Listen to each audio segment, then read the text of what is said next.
علم القرآن خلق الإنسان علمه البيان الشمس والقمر بحسبان والنجم والشجر يسجدان والسماء رفعها ووضع الميزان ألا تطغوا في الميزان وأقيموا الوزن بالقسط ولا تخسروا الميزان والأرض وضعها للأنام فيها فاكهة والنخل ذات الأكمام والحب ذو العصف والريحان فبأي آلاء ربكما تكذبان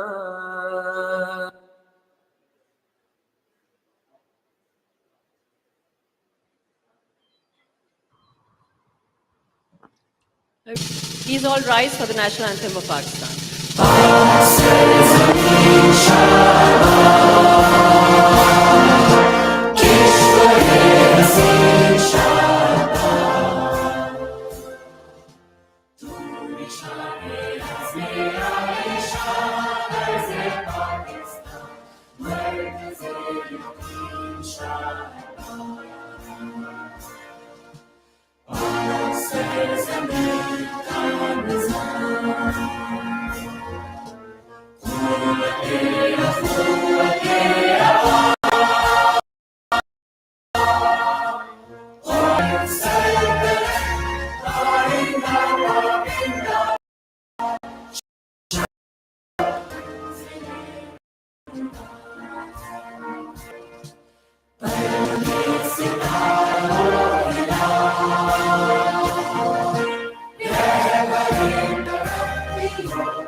A very good morning to all of you and a very assalamu alaikum to all of you again. Thank you so much, particularly to those people who were quite on time. I really wanted to appreciate you on behalf of Terabase, Swift and Chain Store Association of Pakistan.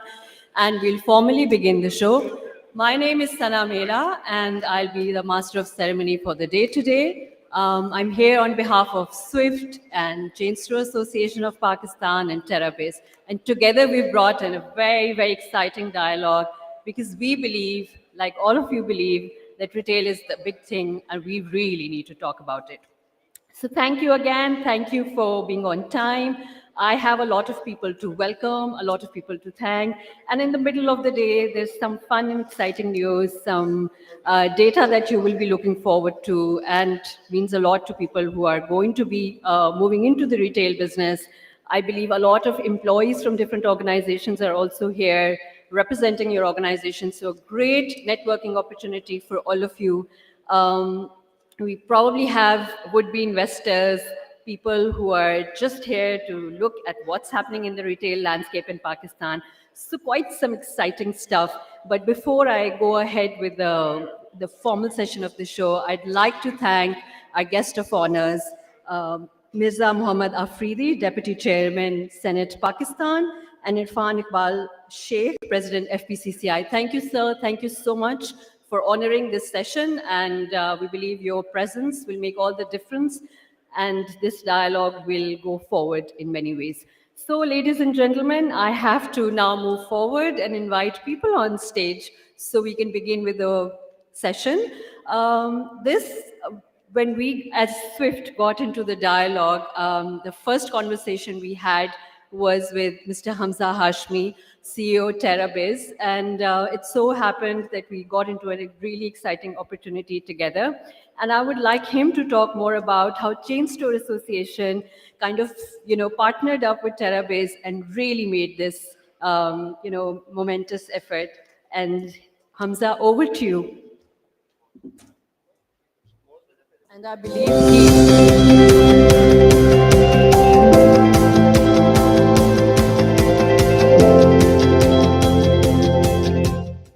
ये सारे दिन में होता रहेगा कभी music ऊपर जाएगा कभी नीचे आएगा but I believe he deserves and his team deserves a lot of clapping. Bismillahirrahmanirrahim. Sana, thank you very much for this very warm introduction. This is a great opportunity for me to welcome everyone in the hall at this fantastic morning in Lahore. My name is Hamza Hashmi, as you know, and this is the second Future of Retail Summit that is being organized and co-organized by us. On behalf of CAP and TerraBiz, I would like to welcome all the distinguished speakers who will be sharing their insights with us throughout the day. The agenda is packed and a lot of effort has gone into conceiving it. TerraBiz has been organizing some branded corporate events for the last 15 years now, both in Pakistan and abroad, mostly in United Arab Emirates. This is a great alliance that I would like to dwell upon for a minute that we have forged with the Chain Store Association. Because when we, about a year ago, had been planning to organize a marketing conference, a Marketing 4.0. And at that time, my idea was to cover retail as one of the segments. And as fate would have it, we got introduced to very fine professionals from the retail industry, the chairman of the Chain Store Association and the senior vice chairman at that time. And with the interaction that we had, it dawned upon us that retail is one vast, big area. It's such a huge ecosystem. And since then, we have gained a real knowledge after interacting with so many players that we can't do justice with holding it as one part of a larger marketing conference. It is an ocean in itself. Probably more players than one would fathom from seeing it outside. It has got chain stores, shopping malls, grocery stores, Kiryana, then allied sector, technology, fintech, banking, logistics. As you can see, premium logistics company is one of our prime partners. So it's an amazing, industry and dynamic entrepreneurs. Lots of you are present here. Very proud that about 200 brands are being represented here, and we would like to, express our gratitude to the to CAP, to Chain Store Association, to all the sponsors, to all the speakers, all the partners. The Profit magazine has come up with a special report that contains a lot of good material on the subject, which will be available to you after the first break. And then many different teams have worked day and night to produce this event.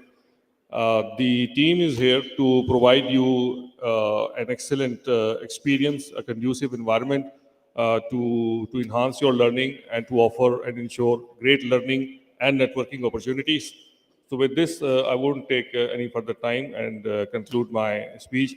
Once again, thanking our honored chief guest, our distinguished guests, and thank you, and hope that this event becoming a series of different ventures in the field of retail will continue, and we will inshallah ensure that such events are held regularly and our brands scale and the ecosystem is supportive and the legislations and laws are enacted and debated so that the potential of retail is truly unleashed. Thank you very much.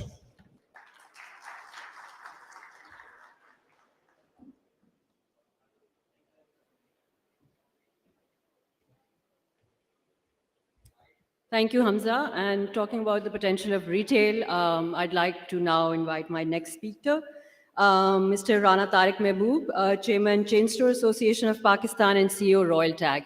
Rana Saab will be talking about, for all of you, जो retailers यहाँ पे बैठे हैं, कि क्या हो रहा है और क्या नहीं हो रहा है.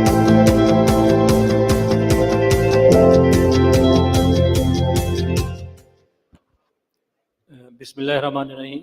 मुअज़्ज़िज़ ख़वातीन व हज़रात, अस्सलाम वालेकुम. जनाब मिर्ज़ा मोहम्मद अफरीदी साहब, चेयरमैन, डिप्टी चेयरमैन सेनेट, जनाब इरफान इकबाल शेख साहब, सदर FPCCI, मैं आप दोनों का मशकूर हूँ कि आप अपने कीमती वक्त में टाइम निकाल के यहाँ पे आए.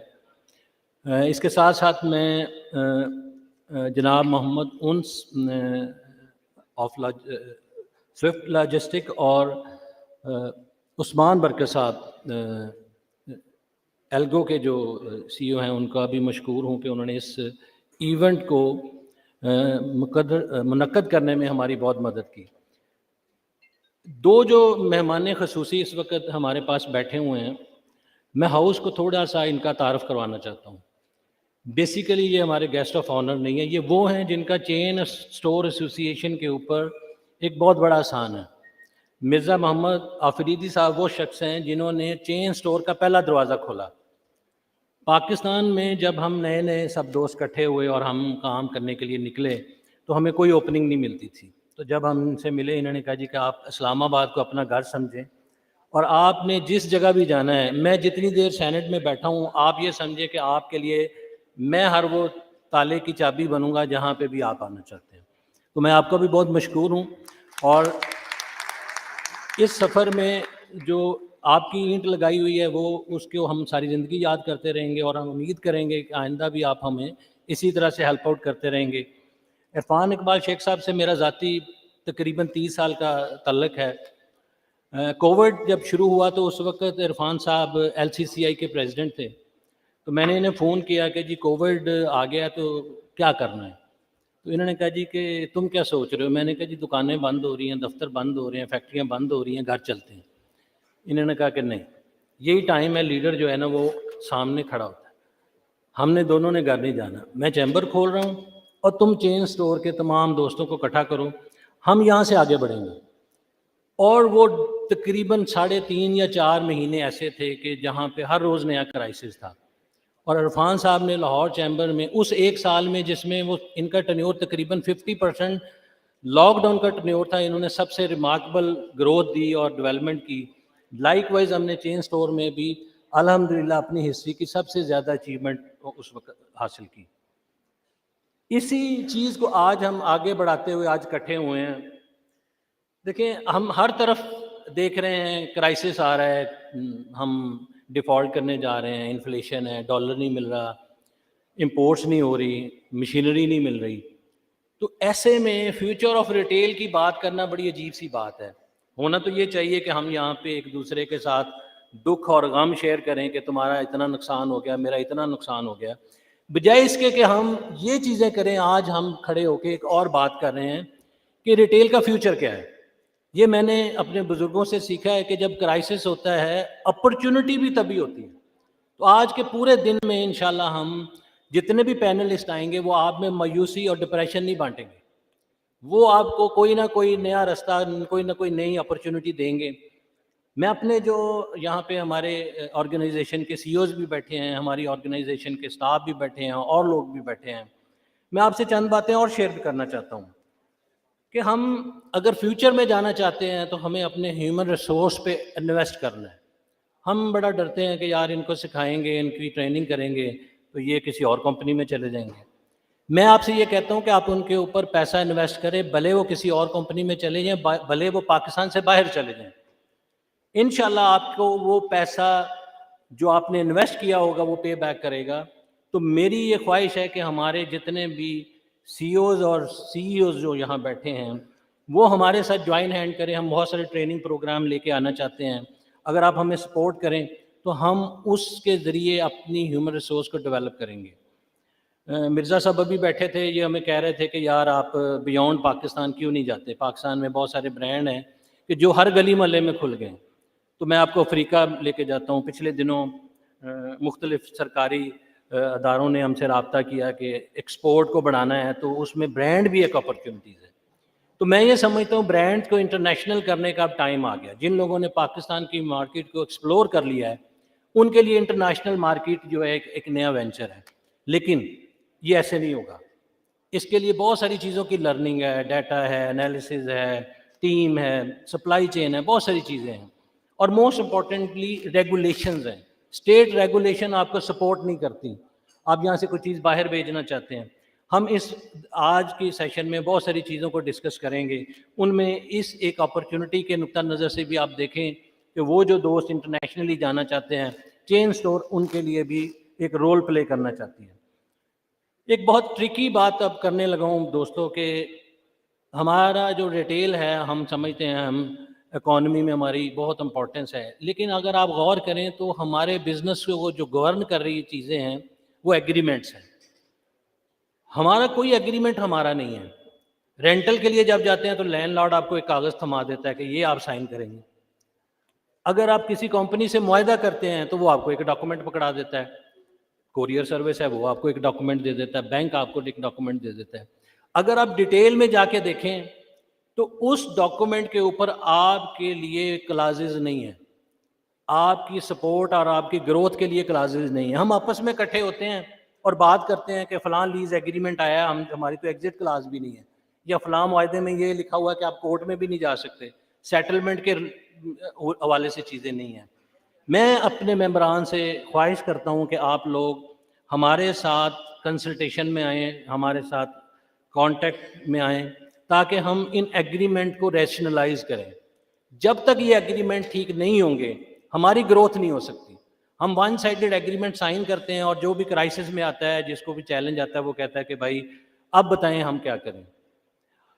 अगला मैं जो बात करना चाहता हूँ टैक्सेशन और रेगुलेशन, जिसमें इंटेलेक्चुअल प्रॉपर्टी राइट्स की बात है, साइबर क्राइम की भी बात है, FATF की भी बात है। वहाँ पे भी हम देखते हैं कि पॉलिसी स्टेट की इतनी सपोर्टिंग नहीं है। उसके लिए भी इंशाल्लाह इस साल में हमने टीम नई डेवलप किया है, 6 टीम मेंबर्स लेके आए हैं, ऑफिस बेरर हमने चेंज हुए हैं, हमने स्टाफ चेंज किया है। उस सिलसिले में भी आपसे अब ये रिक्वेस्ट होगी इस कमिंग ईयर में आप लोग हमें हेल्प आउट करें। हम इंशाल्लाह आपके लिए बहुत बेहतर तरीके से लॉबिंग करेंगे और उन मसाइल को हल करने की कोशिश करेंगे। आखिर में मैं असफंदियार फ़र्रुख, असद शफ़ी, कासम और अपनी बाकी सारी टीम का बहुत मशकूर हूँ कि उन्होंने इस दिन को कामयाब बनाने के लिए अपनी full effort the. Thank you very much.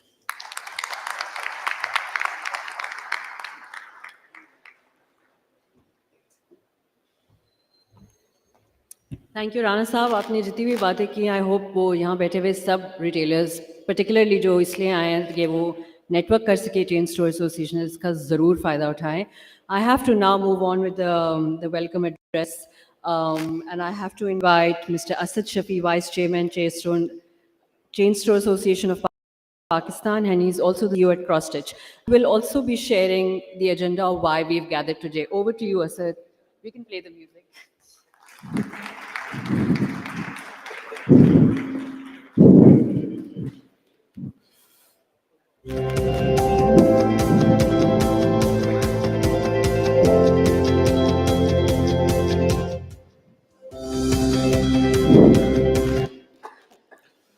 Salam and welcome to the second retail conference organized by Chain Store Association Pakistan.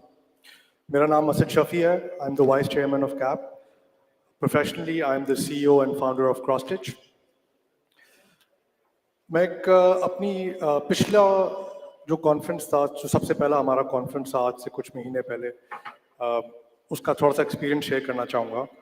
मुझे तारिक साहब और असफन ज़बरदस्ती अपने साथ ले गए वहाँ पर. मैंने सोचा इसी बहाने अपनी कराची की शॉप्स विजिट कर लूँगा. बट जब मैं वहाँ पहुँचा और मैंने देखा, I walked into that conference with zero expectations and I walked out completely transformed. And today I hope all of you go through a similar transformation. आज के कॉन्फ्रेंस के 4 मेन एजेंडाज हैं and one by one I want to go through them with you. सबसे पहला और सबसे important, image building for our retail industry. हम जिस महफिल में जाते हैं, हम जिस जगह जाते हैं, हमारे से पूछा जाता है कि आपकी कंट्रीब्यूशन क्या है, आपकी सिग्निफिकेंस क्या है, आप हो कौन। सर, मैं ये बताना चाहता हूँ, हम वो लोग हैं जो 17% जीएसटी देते हैं, हम वो लोग हैं जो 35% इनकम टैक्स देते हैं, हम 17% इंटरेस्ट रेट देते हैं, हम तमाम इंडस्ट्रीज में से सबसे हाईएस्ट सैलरीज देते हैं, हम वो एक वाहिद इंडस्ट्री हैं जो जीरो सब्सिडी पे चलती है। We are the engine that drives local commerce. Such events are a platform for us to tell the world who we are and what we do. दूसरा, to bridge the disconnect between stakeholders, आज we are blessed to have amongst us retailers, mall owners, and policymakers. This conference is a platform to leverage our collective wisdom to bring together stakeholders to find win-win solutions. तीसरा objective, learning. हम सब retailers जो हैं वो इतने मसरूफ होते हैं अपनी डे टू डे एक्टिविटीज में कि हमें वक्त ही नहीं मिलता कि एक दूसरे से मिलें, एक दूसरे से सीखें। This platform is where the industry partners sit together and discuss the past, the present and the future. चौथा objective, this is also one of the most important objectives, the importance of technology and change management. As all of you know, retail is all about small details, and this cannot be done without state-of-the-art technology. This conference is a forum for our tech partners to showcase gold standard technology, to open our minds, to adapt and accept technology. With this being said, I welcome you all once again. I hope you enjoy and learn from today's events. Thank you.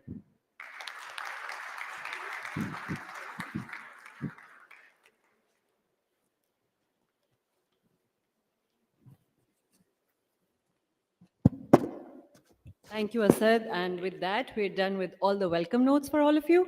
I now move on to the inaugural session. And before I do that, जब कल हम सब यहाँ आए और बहुत सारे लोगों से जो आज यहाँ पे बोल रहे हैं, डिफरेंट वक्त पे हमने मुलाकात की कि हम क्या बात करना चाहते हैं, एक्चुअली क्या कन्वे करना चाहते हैं. तो one person which I'm really fond of and we've known over the years, particularly in the tech industry, and I'm really glad that he's here with us and he'd be opening this inaugural session because we had a couple of interesting dialogues with a couple of interesting people कि यहाँ पे जो लोग आते हैं, जो retail की सारी बात हो रही है वो एक्चुअली शुरू तो मुझसे और आपसे ही होती है. मैंने क्या पहनना है, मैंने क्या खाना है, मैं कौन से कपड़े पहनी हूँ, मैं कौन से जूते पहनी हूँ. सुबह जितने लोग सब तैयार हो रहे होंगे, जो वो सब सोच रहे हैं, सबका ताल्लुक रिटेल से. So all that conversation is driven by retail, and retail 4.0 is the next big thing, but I am going to invite Mr. Javed Iqbal, Chief Commercial Officer, Special Technology Zones Authority, to share more about what technology is going to do with us in the next round. Over to you.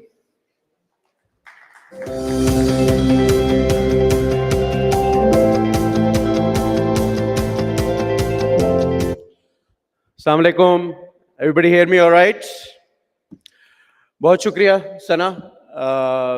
And thank you for inviting me, Change Source Association, Deputy Senator Saab, FPCCI, Chairman Saab, etc. बहुत खुशी हुई है देख के. सबसे पहले 2017 में मैंने पहला एक डिजिटल इनोवेशन का सेमिनार किया पाकिस्तान में. उससे पहले कभी ऐसा सेमिनार हुआ नहीं था.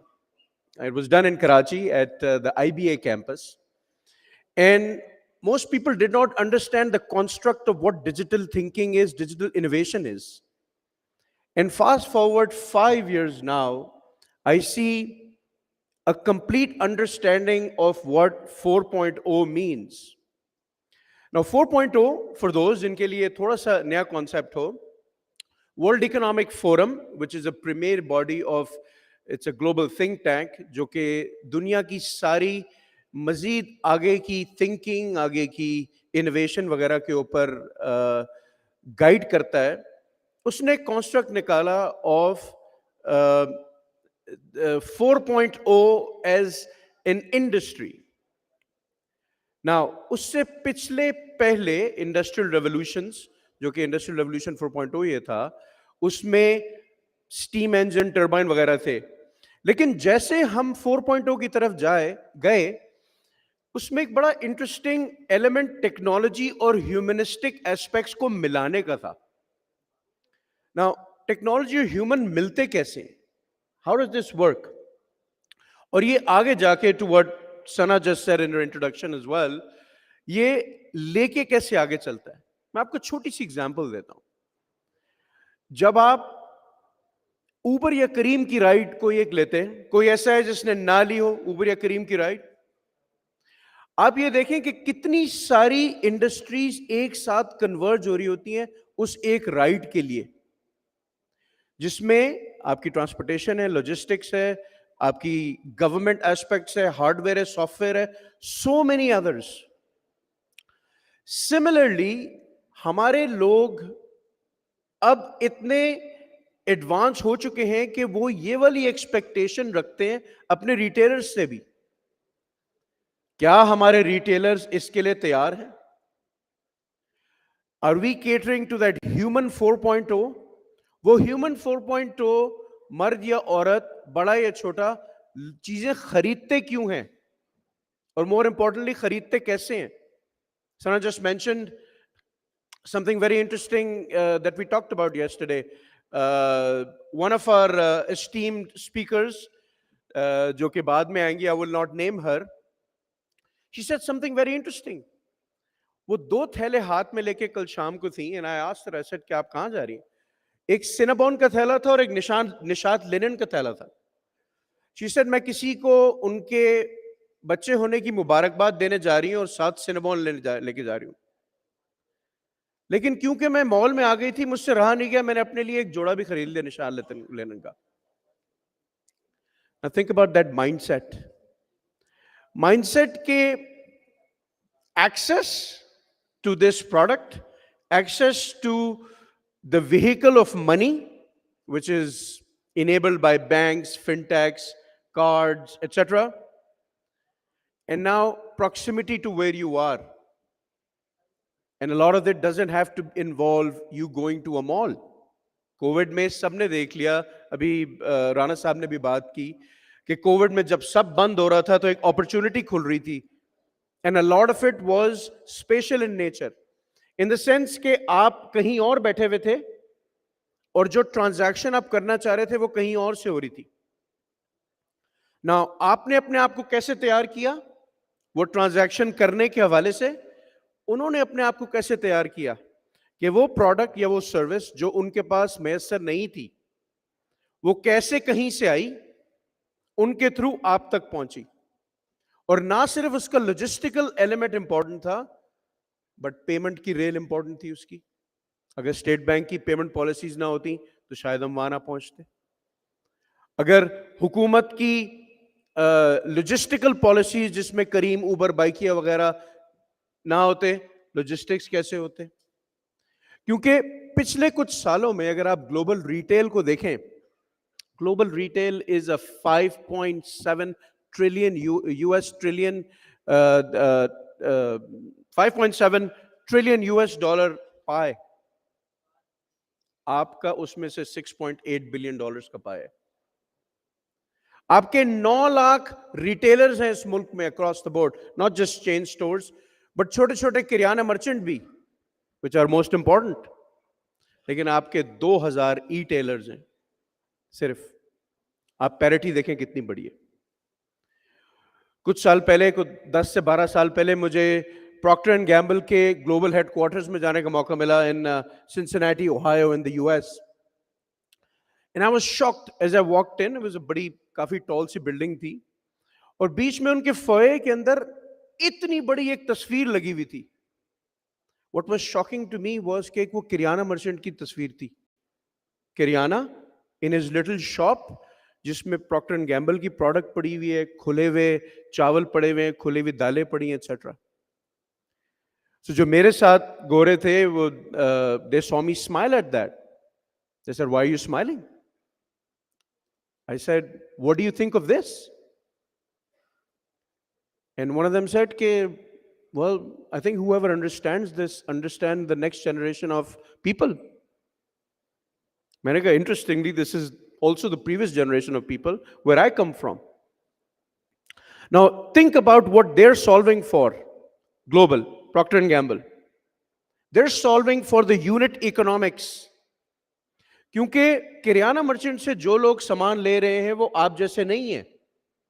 If you think about, the things we all, alhamdulillah, in this room take for granted, आप, you shampoo your hair, that little sachet that gets sold versus that bottle that gets sold, उस sachet की unit economics कितनी फर्क है from someone who buys that bottle, और दुनिया भर में कितने सारे sachet बिकते हैं. So lower pyramid पे, middle pyramid पे, upper pyramid पे लोगों के buying patterns क्या हैं? The speaker yesterday, she talked about how this Cinnabon and this thing is her retail therapy. क्या हम अपने लोगों की बाइंग हैबिट्स को समझते हुए रिटेल का प्रॉब्लम सॉल्व कर रहे हैं, या हम सिर्फ एक रेस की तरफ लगे हुए हैं कि जी फलाने ने एक टेक्नोलॉजी लगा ली थी तो हम वो लगा लें? Like my mother always says कि जब भी मैं या कोई मेरे बाहर से आए हुए कोई मामू या कोई ऐसी बात करते हैं तो वो बड़े आराम से कहती हैं कि please don't give me English solutions to Urdu problems.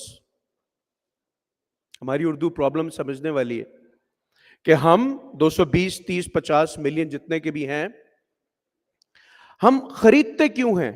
हमारे त्योहार क्या हैं? ईद, बकरा ईद और मैसिव शादी ब्याह.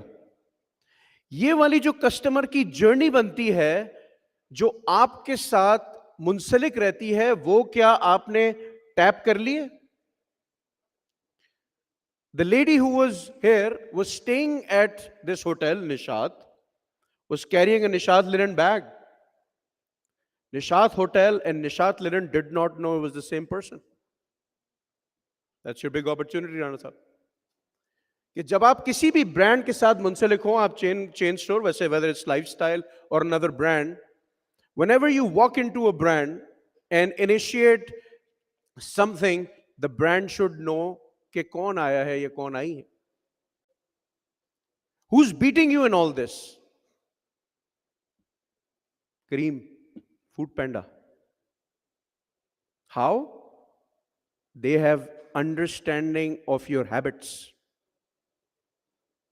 और ये हैबिचुअल एस्पेक्ट आपको दोबारा उस जगह पे लेके आता है. अगर मैं चेन स्टोर चला रहा हूं और मुझे पता चले कि ये एक रिटेल थेरेपी वाली खातून है जो सिनेमॉन के साथ एक जोड़ा खरीद लेती है हर दफा, मैं तो उनके साथ एक कंप्लीट कस्टमर जर्नी बनाऊं. और कस्टमर जर्नी बनाने का एस्पेक्ट बहुत ज्यादा इंपॉर्टेंट है. और मैं ये वसूख के साथ कह सकता हूं कि आप में से मेजॉरिटी लोगों ने आज तक एक कस्टमर रिलेशनशिप मैनेजमेंट का सॉफ्टवेयर भी नहीं लगाया होगा अपने पास, जो कि आपको बताता है कि कौन सा आपका कस्टमर रिटर्न कस्टमर है. आपके 80-20 रूल क्या है? Which 20% you have to focus 80% of your energy on? वो भी नहीं हमें पता. तो लिहाजा in this technologically advanced world, in the post-COVID world, in a very connected world, अगर हम ये टेक्नोलॉजी इकोसिस्टम्स को नहीं समझेंगे और हम उस तरह अपनी टेक्नोलॉजियों को कनेक्ट नहीं करेंगे, तो that money that you leave on the table with that lady walking into your store and you not knowing कि ये अब अपनी रिटेल थेरेपी करने आई हैं, तो you are doing a disservice to your business as well.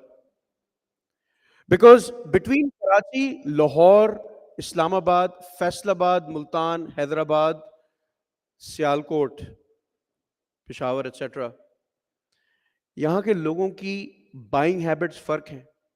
You cannot put the same brush across. और competitive environment में मुझे किसी ने interesting बात बताई कि, and I know I'm standing in Punjab, being in Islamabad and Karachi and Lahore now,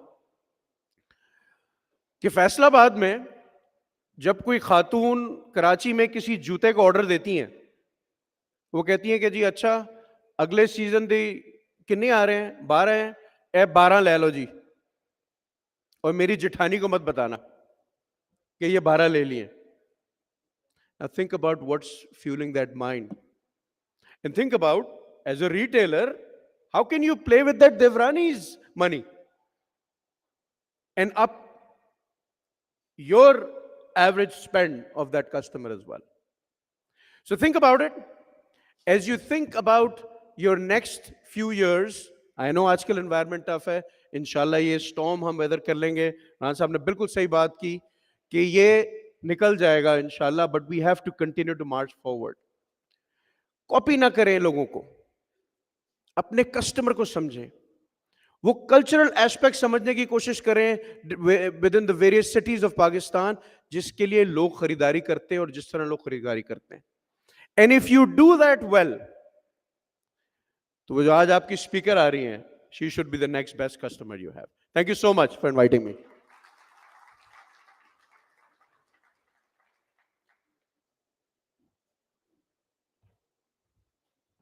Thank you, Javed Saab. You were quite on point with everything. And retail therapy की आपने बात की तो एक बात इन्होंने वैसे कही जो I'll take the stage privilege to say कि तुम सब लोगों को वैसे भी therapy की ज़रूरत है.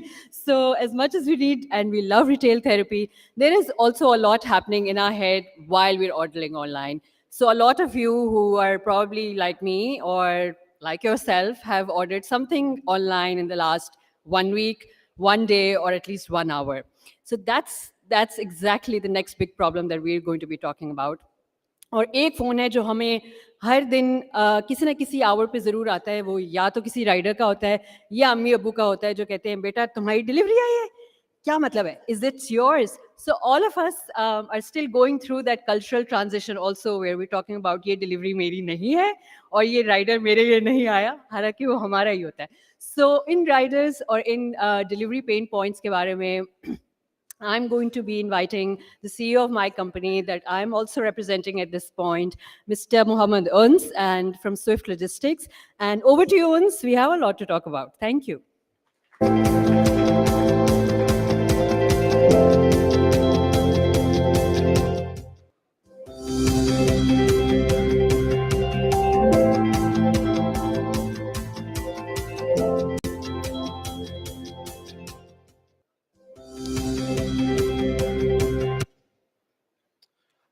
Thank you so much, everybody. I can see a lot of retailers, entrepreneurs, marketers. I know a few friends from agencies, my team, a lot of logistics players. Thank you so much for coming up. Thank you so much for showing up so early in the morning, especially in Lahore. I know a lot of people wake up pretty late in Lahore. So I'll continue. Minahil, can you order a lapel pin for me in the meantime? Thanks.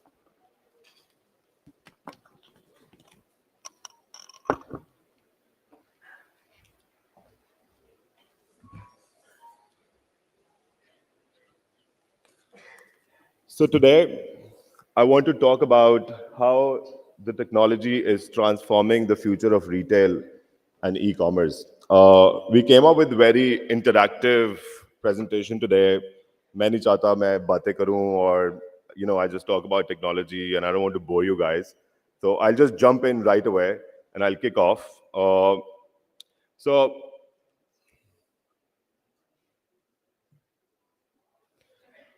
do you guys know that how many people and how many customers think that you think that they have done the best or we have done the best for them, but they are the customers who are actually not complaining?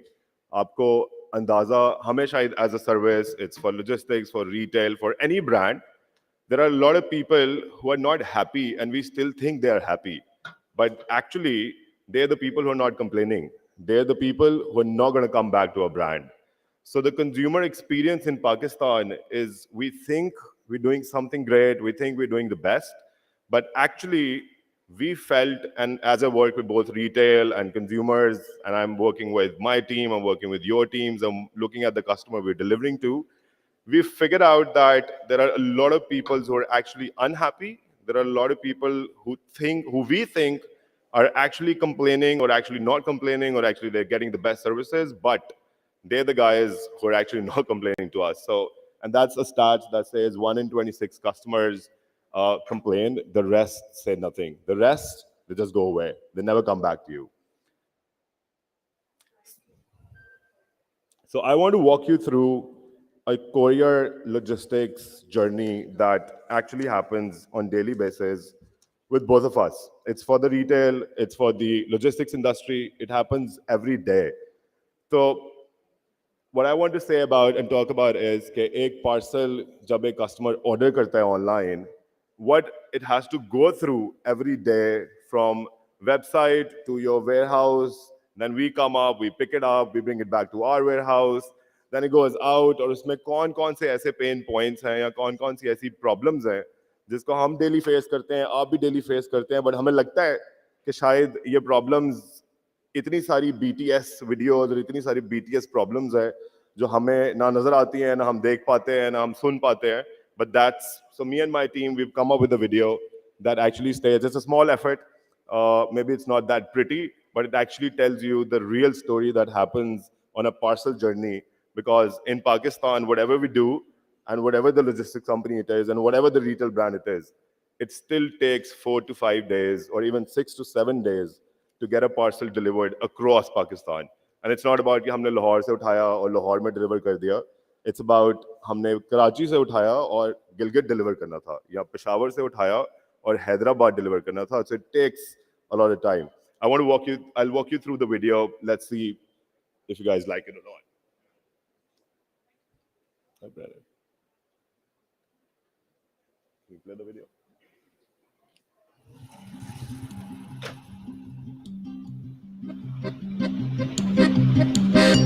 Hello बाहर आके sir parcel ले लें अपना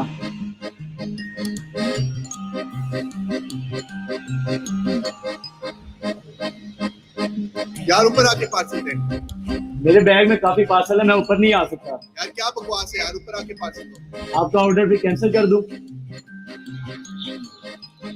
यार parcel दे पहले पैसे दे दे ऐसे allow नहीं है यार ये पकड़ पैसे मेरे पास चाहिए नहीं है ये मजाक है यार बाकी भी मैं टिन सब्जियां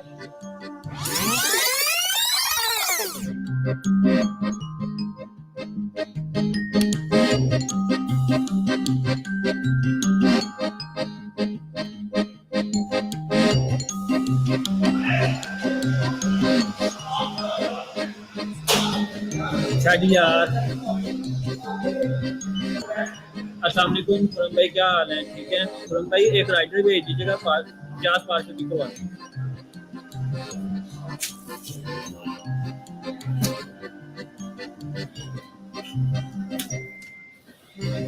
हाँ सर किधर है मैं फिरोजपुर रोड पे यार जल्दी कर वो एचएनडी से 50 पार्सल पिक कराने हैं यार मैं तो बहुत ज्यादा फंसा हूं मुझे नहीं पता क्या कह रहे हो उधर जल्दी पहुंच उधर 2 मिनट में पहुंच मैं देखता हूं ओके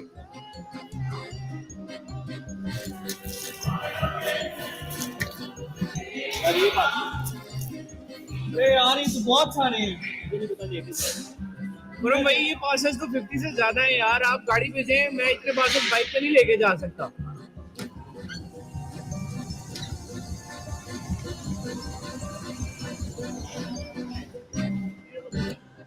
जी क्या हाल है सोना यार उठते थे हो भाई और रखा बहुत है बहुत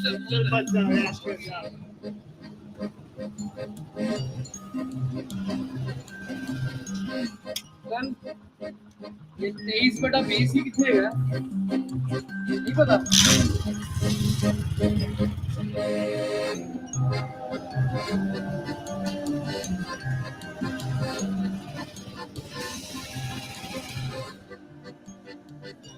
घर तो फिर नहीं मिलना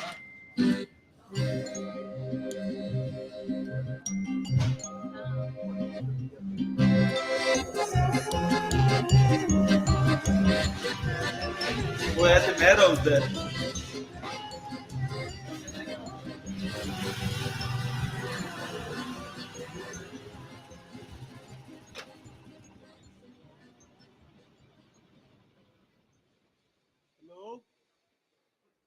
I hope you guys like the video and it This actually tells the true story behind a parcel's journey. This is something we don't see every day, but when we sit down at the rider's level, we see it every day. You saw it in the video. There were a lot of छोटे-छोटे points कि वो 1 December को order customer कर रहा था और 5 December को deliver हुआ है. उसमें rider address ढूंढ रहा था. There was a name plate, but there was no address. अब 23/B/C township Google पे तो हमें नहीं मिलता. और वो localized rider शायद ढूंढ ले, शायद ना ढूंढ पाए. That was one problem. The other problem was कि वो पहले गया, उसने reattempt किया, दूसरे दिन उसने कहा, you know what, forget it, मैं यहीं बैठ के reattempt कर देता. This happens every day. वो ब्रांड ने कहा 50 पार्सल है, वो बाइक पे चला गया, जब वो लेने गया तो उसने कहा ओ पार्सल तो 200 है, उसने कहा अब तो मुझे गाड़ी चाहिए. जो काम 15 मिनट में हो सकता था वो काम it took 2 hours. हमने थोड़ा सा ऑटोमेट करने की चीजें करने की कोशिश की, but again it's the culture we need to change where you know WhatsApp, voice messages, calls, जब तक हम इस कल्चर से बाहर नहीं आएंगे तब तक ना हम ऑटोमेट कर सकते हैं ना किसी और को ऑटोमेट करने देंगे. So that's, I'll walk you through the video. So the next thing I want to talk about is what's the future of a logistics company in Pakistan? Either we get into distribution. We thought about it. We thought, what can we do? How can we grow from where we are today? We thought about what we can do is we get into freight business, we get into distribution, we open retail stores. I guess Pakistan में इससे ऊपर किसी logistics company का there's no future. So that was one way of growing. The other way of growing was that how can we solve pain points of e-commerce industry? How can we solve pain points of retail industry as well? Right now, the biggest problem and the biggest challenge in Pakistan is that any retailer, any entrepreneur, anybody who is selling anything online and of retail as well has no brand loyalty with any logistics company. So anyone, it's not Swift, it's whatever the company it is, there's no loyalty for anybody because you'll just drop down menu, you'll toggle down, you'll click another button and the parcel goes to somebody else. And all of us will end up getting into a price war, which will end up being a commodity and nothing else. So we saw retail industry very, very closely, and we figured out that how about we help you guys growing, and eventually that will actually help us grow as well. So I will just walk through the retail points first.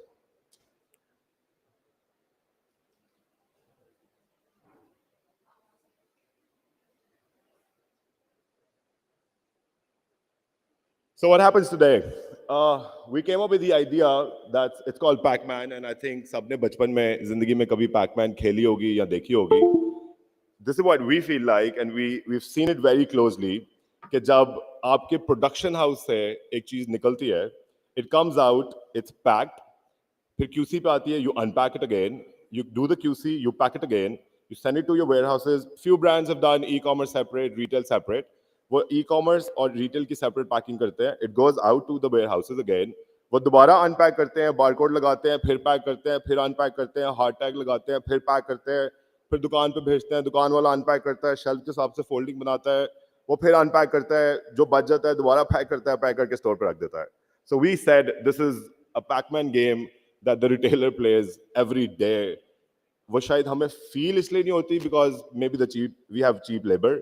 Maybe we think that the turnaround time for our inventory, if it's 2 days or if it's 1 week, it's still so much better than the previous 5 years. But I still think every retailer and even the small entrepreneurs, tier 2, tier 3, they're playing this pick pack game every day. So we figured out, and I traveled the world, and I saw in the world that there are so many things that have been done. There are so many things that have actually solved these problems. और पाकिस्तान के अंदर हम सिर्फ और वो सारी चीज़ें नई नहीं है, वो सारी चीज़ें कोई 2012 से कर रहा है, कोई 2007 से कर रहा है. And I'm going to show you another video that will actually tell you that what if I have to do all of this for you? What if we as an organization or anybody else comes up with this idea and actually start processing your garments? So let's see the video and then I'll walk you through the video as well.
In this video, as you've seen, from your production house to the store, everything is processed under one roof.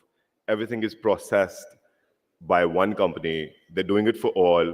This automation is not affordable for an individual brand because of the volumes we have in Pakistan.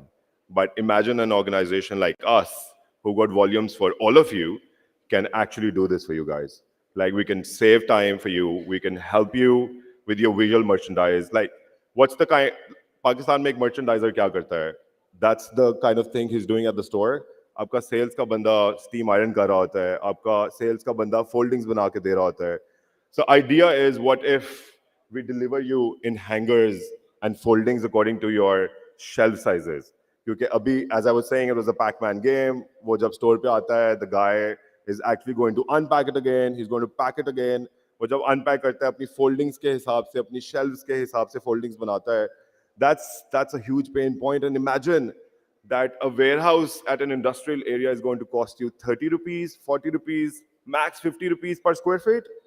A storeroom at the back of your store is going to cost you the same price of your rental, because आपने तो 5,000 square foot या 10,000 square feet, probably 15,000 रुपया per square foot पे लिया हुआ है, the storeroom costs you the same. And this is not something new. This is something that has been happening in the world. And I've seen the video you just saw. That's an old railway station in London, जहाँ पे सारी railway lines के अंदर automated hangars, they keep moving inside. And it's not that expensive. It's not that we can't afford it. It's just that we don't think like this. We don't think that we can automate things. We don't think that we can help save time for retailers. We can help save time for us as well. So imagine I'm delivering you in hangers and foldings to your store, how much time and money and cost it would save you. So let's go back. These are a few things we would love to solve for retailers in the next coming 3 to 4 years. And I want to go back to e-commerce, which is my favorite thing to talk about. So what is the future for e-commerce? The future for e-commerce is quick commerce. I know a lot of people would think that a lot of other companies have tried doing quick commerce, which is Food Panda, which is maybe grocery deliveries, food deliveries. But this is very, very, very different, because हमारा पाकिस्तान में एक problem है that we think if we're going to charge a delivery fee to a customer, he's going to churn. I can tell you he's not going to churn if he's selecting a service himself. If he needs a delivery in an hour, he can pay for that delivery. If I want to buy something for rupees 5 or 6 or 7,000 rupees, for example, a shoe at Hush Puppies, which is more or less the premium shoes cost me 4, 5, 6,000 rupees. 5,000 के जूते के लिए अगर आप मुझे चाहिए भी घंटे में, तो घंटे के लिए मैं 300 रुपया, 400 रुपया, 500 रुपया दे सकता हूँ. Why we think the quick commerce doesn't work in Pakistan? It's because of the unit economics. Because unit economics doesn't make sense for quick commerce to grow and evolve in Pakistan. Because we think the customers are not willing to pay, whereas we've never asked the customer that if I give you something premium, will you be willing to pay me something? So, and the other thing I want to talk about is that अभी पाकिस्तान का एक और बहुत बड़ा pain point है, which is cash on delivery. So how do we change this, and how do we make sure that your orders that are going out are not cancelled, are not returned, are not coming back? क्योंकि अभी आप लोगों के लिए शायद बहुत different है. जब आप retail की दुकान से कुछ बेचते हैं, आप पहले पैसे लेते हैं, उसके बाद वो सामान उसको देते हैं. Cash on delivery e-commerce is very different, because now you don't have the money in your bank, but that garment or that article is processed, it's out of your system, it has gone out, but there's no money at the behind. Then you guys are actually waiting for us to give you the money back. So one is either we get rid of cash on delivery, or who are your customers? Your customers are millennials, your customers are Gen Z. Gen Z and millennials are going to change their mind in just like that, because maybe they've ordered something and they're going to see something else on an Instagram page and they're going to like that more. और फिर वो कहेंगे अच्छा order आएगा, कोई बात नहीं, हम कैंसिल कर देंगे, हमने कौन से पैसे दिए हुए हैं. So if we really don't want them to change the mind, either we need to get rid of cash on delivery, or we just need to get into quick commerce, which is we need to get that package delivered in an hour to them. So we don't let them change the mind. So how can we get into quick commerce? The first thing is first mile. The first mile is when the order lands at your store, at your website, you pick and pack. So imagine, अभी जैसे मैं video देख रहे थे आपको रात को 9:30 पे जब order आया है, the warehouse is closed. Nobody's picking and packing that order. The next morning, somebody is going to wake up, pick and pack that order for you, and then जब वो सारा दिन सारे orders pick and pack कर लेगा, फिर हमें बताएगा किसी भी logistics company को, वो हमें order देगा, फिर हमारा बंदा वहाँ जाएगा, वो 50 parcel, 100 parcel वाला drama होगा. It will take another day to pick that order up from you guys, bring it back to my warehouse. I'll sort, I'll batch, I'll send it to somebody else, I'll send it to Karachi, I'll send it to Lahore, wherever I need to send it. That will take another day.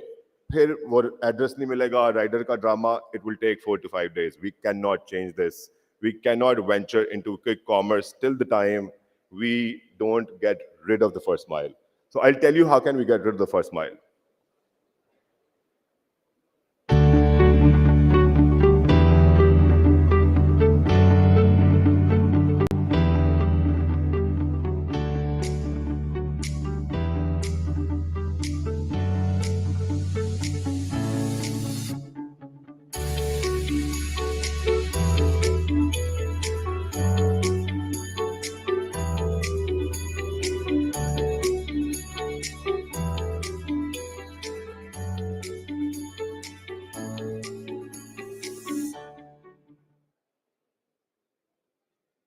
I went to London and I went to US and I went to a small country called Finland.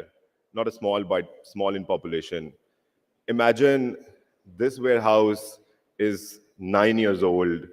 This is not new. This is nothing that is going to be, oh, badi zabardast technology. This is one of the outdated technologies for them. For us, this is just few $1,000,000. And yes, you need a lot of volume for that, which actually we can afford.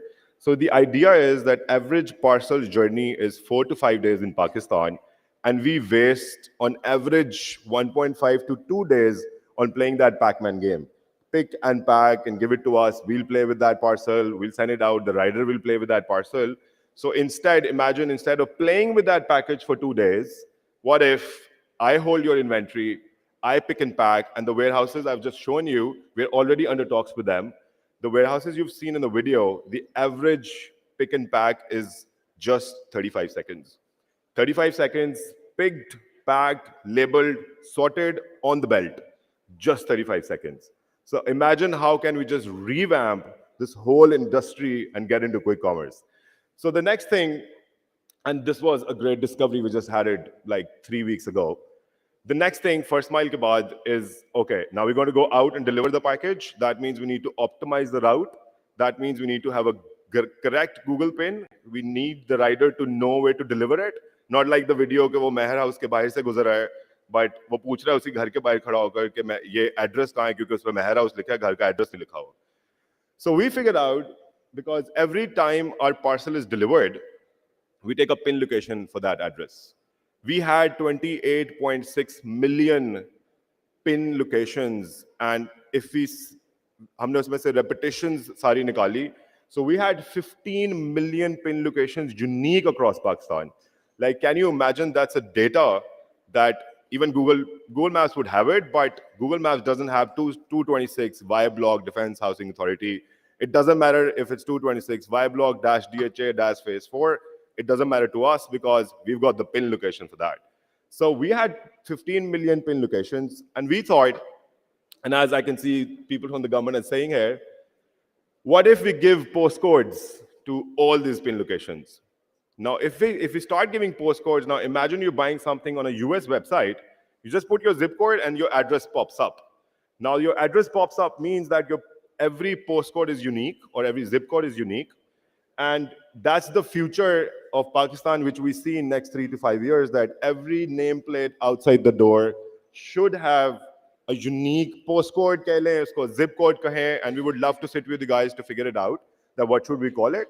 But we are in a very good position where in next 3 years, today we have 15 million, in next 3 years we're projecting we'll have 50 million unique pin locations across all urban cities of Pakistan. Why can't we just give them postcodes? So if I can give postcodes to them, imagine we get rid of the first mile, I pick and pack for you, and then we send out the rider to directly to the exact location which is through the pin location I have, which is the postcode.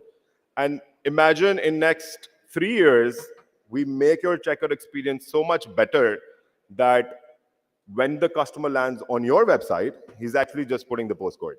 He's not doing anything else. He's not putting his address. अभी जब लोग address लिखते हैं वो address लिखने में गलती करते हैं कोई लाहौर को LHR लिखता है कोई लाहौर को LAHOR लिखता है कोई LAHORE लिखता है that doesn't shows up on Google. That's a problem.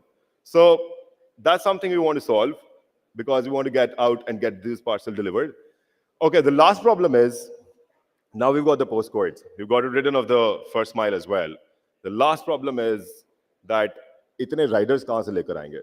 क्योंकि अगर आपने घंटे में deliver करना है, तो हर घंटे में हमें उतने ही riders चाहिए जितने orders हैं.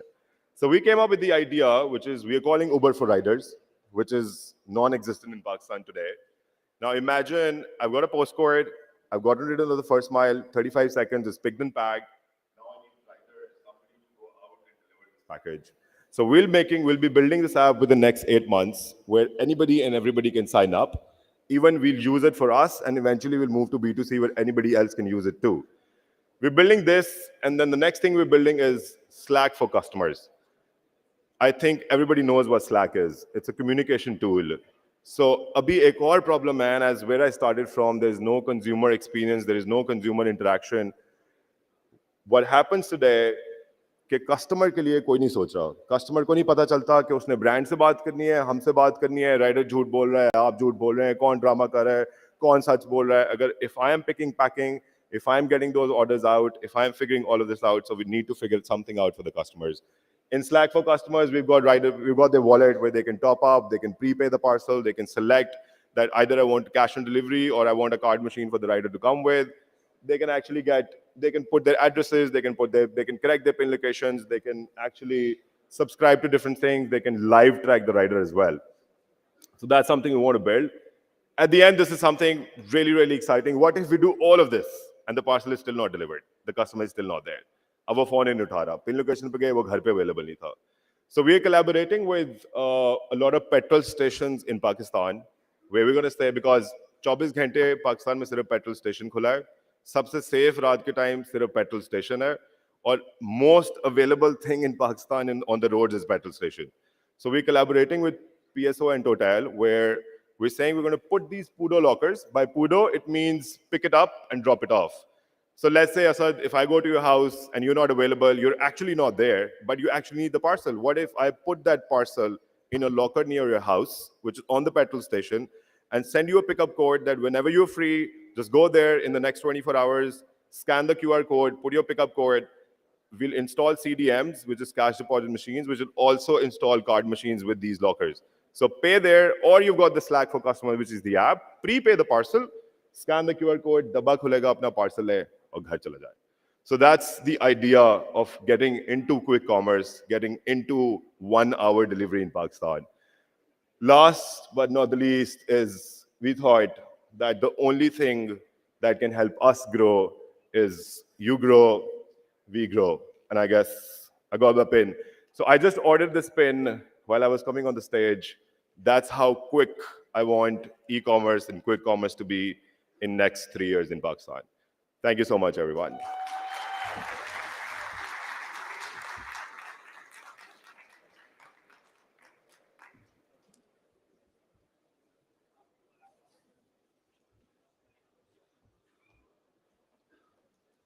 Thank you, Uns, and thank you to all the Swift team for this wonderful effort.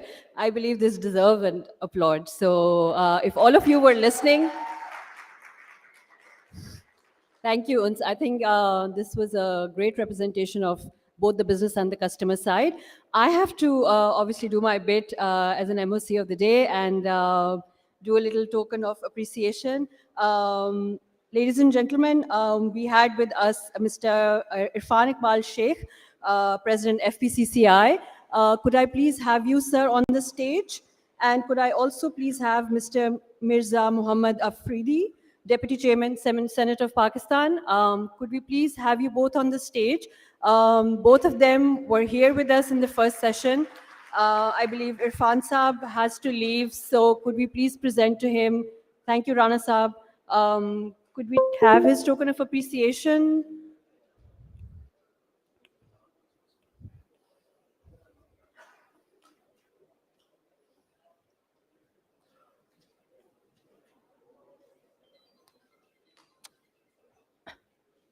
Right. Thank you so much for being here with us, and I hope कि आपके आने का मकसद यहाँ पूरा हुआ.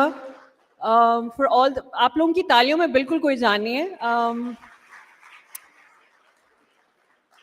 Although you should be clapping for yourselves, but I have to do my job and also make sure that we're clapping for people who were here with us. Thank you, Sheikh Saab, for being here with us. Moving on, while Uns was talking and Javed Bhai were talking, and earlier people in the day addressed different aspects of the retail sector, I now have to invite a speaker, Mr. Islam Shauki from, he's the CEO of PayMob and also the co-founder. He's here from Egypt. Ladies and gentlemen, a huge round of applause for him, because what he'll be talking about, आपकी तालियों की बिल्कुल आवाज़ नहीं आई, ये उन सब लोगों के लिए, particularly उन सब merchants और vendors के लिए जिनको payment से बहुत मसले होते हैं. So he's going to be talking about the acceptance of the vendors, and I really am looking forward to your talk. Over to you. Thank you.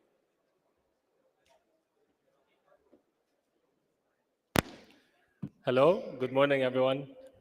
So my name is Islam Shawi. I'm one of the co-founders and CEO of PayMob. So first of all, I want to thank you all for being with us here. It's actually, this is my second day ever in Pakistan. So I just flew to Islamabad yesterday, and what a great country.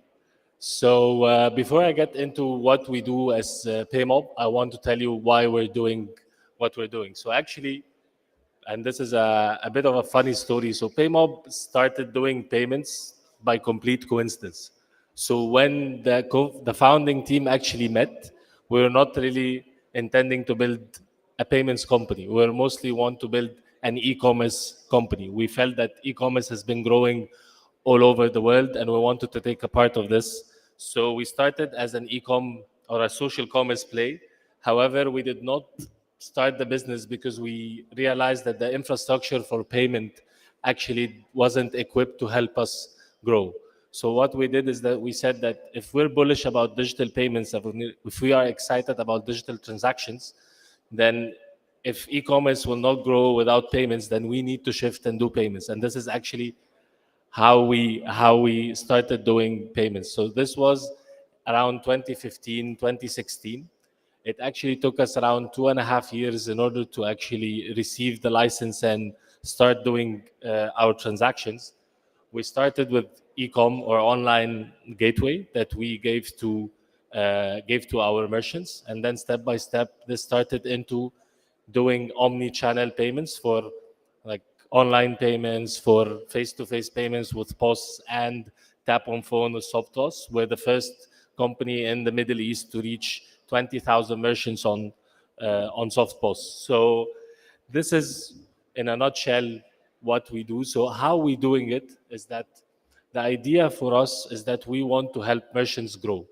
So at the end of the day, we understand that, yes, technology is important and people are fond of it, but at the end of the day, as a merchant, retailer, entrepreneur that have a startup, your end in mind is they want to grow the business. This is what you want. You want to make more money for your children, more money for your people. So what our aim is that we want to grow the business. And how we do it is that we accept multiple payment methods. So we always tell our partner merchants that if you only accept cash, then you only constrained in the purchasing power of the user, the cash that they have in their pocket. However, when you start accepting digital transactions, whether it's credit, buy now, pay later, or wallet, you tap into other segments and you tap into other pockets that can increase the ticket size and the basket size of the merchant. And this actually happened to us when we started doing our buy now, pay later initiatives with our BNPL partners in Egypt.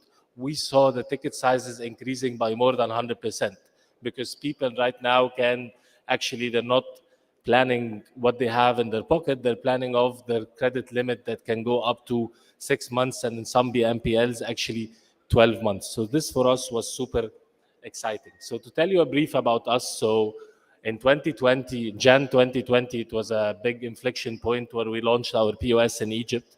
We had 1,000 merchants. Fast forward till today, we crossed the 150,000 merchants in Egypt, and only last month, we've managed to onboard more than 13,500 merchants on our platform. So why we're here and why we are in Pakistan, this is something that's very important beside the amazing country that I've seen in the last 2 days. So in Pakistan, there are 55 million cards. 22 million of them are NFC enabled. However, when you look at the acceptance point, at the number of points that accept digital transactions, they are extremely low in comparison to the number of cards that are in the country. So right now we have less than 90,000 POSs in the whole country that are in the hands of somewhere around the 35 to 40,000 merchants. And to be honest, this is a very small figure. And this is the gap that we intend to actually work on. And this is the problem that we're trying to solve. So how we're solving it? We first started the online acceptance. So what we offer by online acceptance is that we have an API that can integrate with your website. We have payment links that you can use for your social media or social payments. We have the POS that we just launched, and this is something that we're announcing here, that we're launching our POS. So our POS is different than any POS on the market because it accepts various payment methods. So you can accept cards, all types of cards. It can accept wallet payments. It can accept buy now, pay later. So our vision for the future of payments, whether it's online or in store, is that you need to accept multiple payment methods. You need to tap into all sources of funds that your customer wants to pay with you for it you never miss a transaction. So what we do as a company is that we empower any retailer, any merchant, whether online, in-store, or omni-channel, to never miss a transaction. And this is what we are actually doing and intending to do in Pakistan. So actually, for the past 6 months, we got the license. We spoke with the central bank. We spoke with our partner bank, Bank Al Falah, and I'm really proud of what we've done, because actually what the team here in Pakistan did in 6 months is equivalent to what we did in 3 years. So we managed to actually do what we did in the past 3 years in the last 6 months in Pakistan, and we're extremely proud of the team here and what we have done. So to be honest, in order to have financial inclusion and in order for us to digitize the economy, we as PayMob, we can do this on our own. So what we're offering, or what we want, is that we want to partner with all the website builders that are there, with all the mall operators, all the merchants. Like I had Uns speaking before me, and what you've seen in the video, we want to kill this cash on delivery component. We want people whether to pay card on delivery or to pay online, in order to increase the payment cycle and help merchants get their money faster. So the faster and the more digital things happen, growth automatically happens. Something, again, I want to tap into, because a lot of people are telling us, I mean, these are tough times, people don't have cash, inflation. And to give you a brief, we've seen drastic and significant change in Egypt in the payment landscape when the first devaluation happened in 2016. Because once the ticket size is increasing, people less and less are going to walk carrying cash, because the figures and the values are increasing. So nobody's going to carry 50,000 or 100,000 PKRs in their pocket.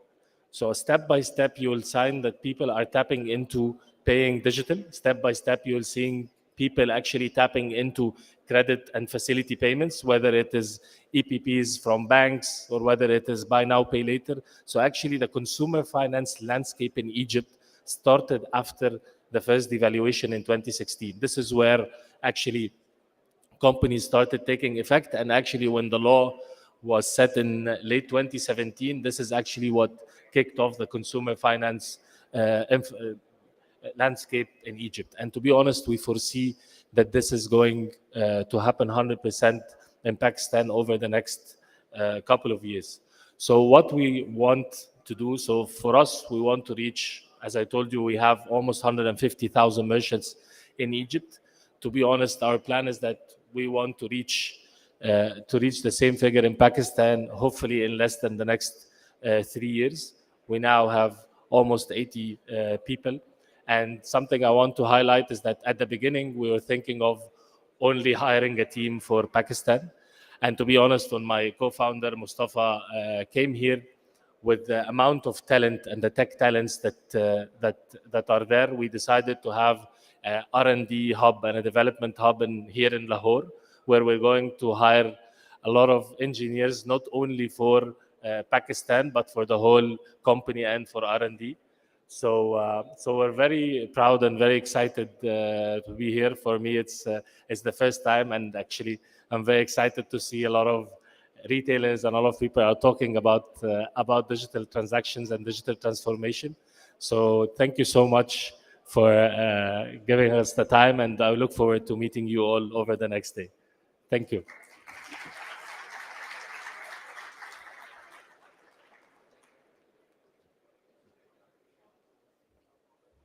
Thank you, Islam. That was a very, very interesting presentation. And talking about BNPL, for a lot of you out there, it will make our life easy and a lot of us will shop more. Moving on, I know that I am also time bound and I know a lot of you are looking forward to networking.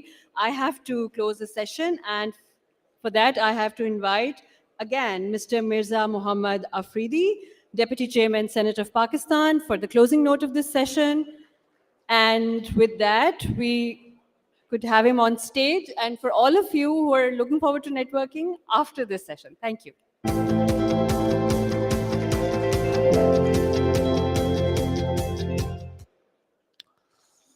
बिस्मिल्लाहिर्रहमानिर्रहीम।